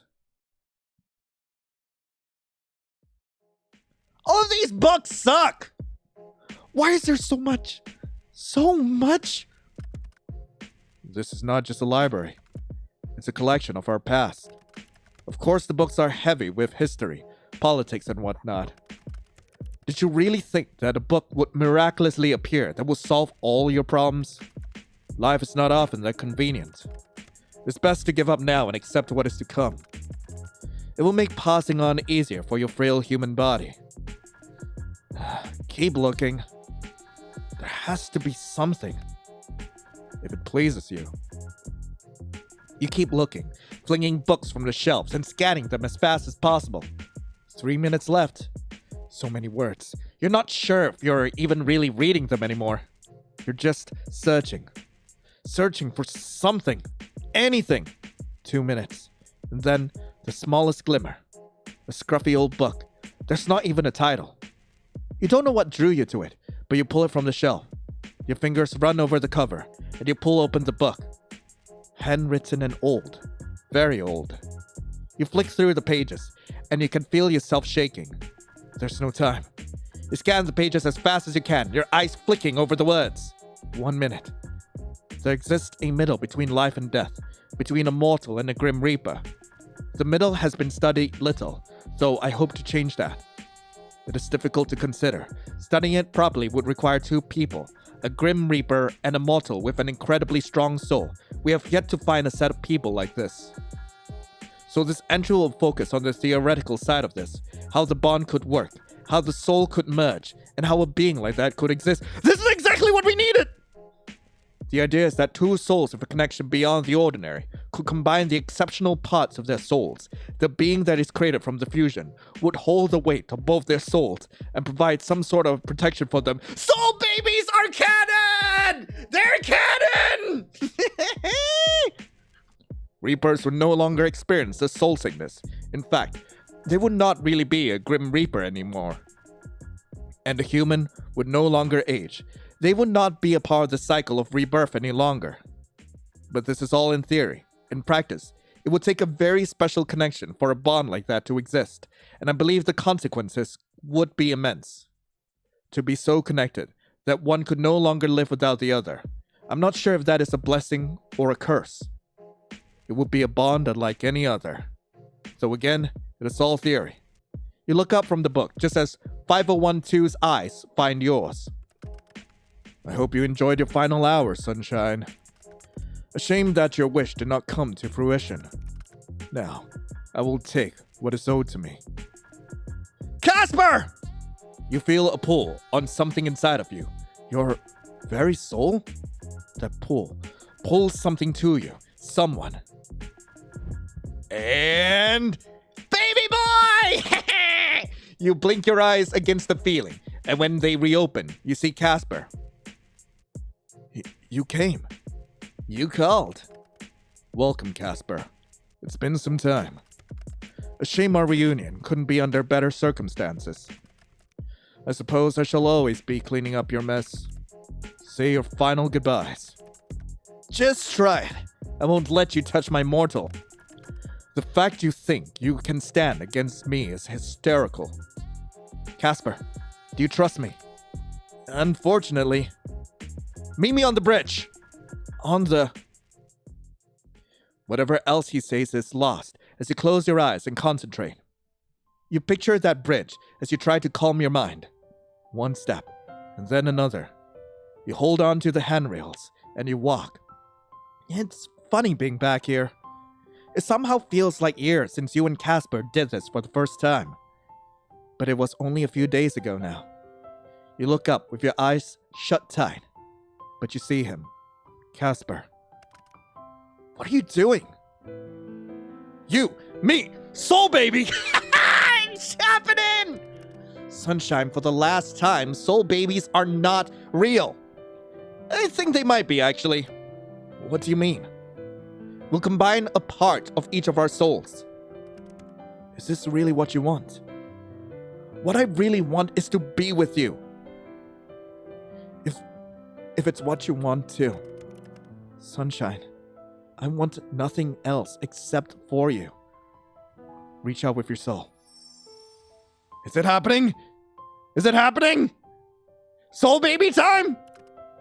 What in the... You open your eyes. Floating between you and Casper is... a sunflower, a skull, an axolotl! An axolotl! It's slightly see-through. Barely there, really. But it is there. A part of you and a part of Casper.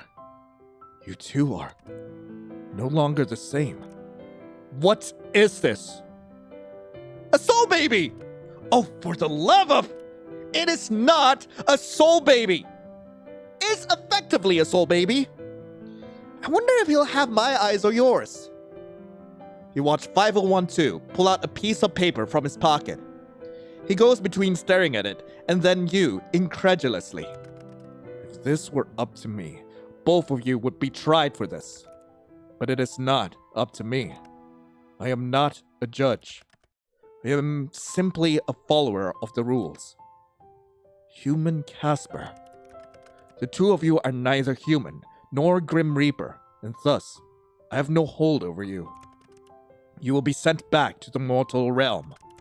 But let it be known, if the two of you ever go back to the way you were, I will be there. We'll invite you to the wedding! More. Wow, you like me that much? Sorry, I'm taken. This is even hard. This is like one of the hardest choices I have. Oh, we'll invite you to the wedding. Even listening to you makes me lose brain cells. You watch him raise his hand, and before you know it, you're falling. Falling, falling, and falling. Until you aren't. Sunlight cascades in from the window. You blink, unused to the sunlight. Looking around you, you see your room. You see Snooty, returned somehow. Azrael sits next to Snooty on the bed. Wait, where? Your bag is here. Your laptop. And there's Casper too. It worked. It worked? It worked! Welcome home! My son, my stupid plant, everything's still here! But now it's even better because you're here too.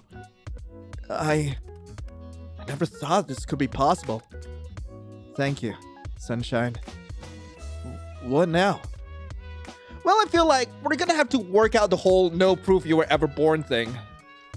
Without any legal documents, it might be hard. But we'll work something out, right? We have little choice, really. I intend to save you forever, so... Aw, Casper. I really do love you. And I, you. Thanks for having soul babies with me! I am never letting that go! Ugh. Where did it go anyway? I don't know. Only saw it for a split second, then it disappeared. I guess it's quietly keeping us safe. Hey, would you say I won our bet? You didn't take my soul. You want my soul now? No.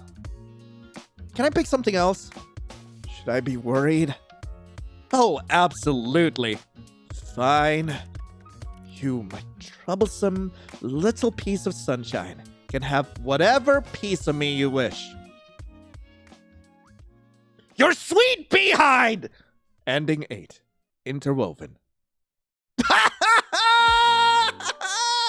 And that's it! A day with death beyond the bet! God freaking damn!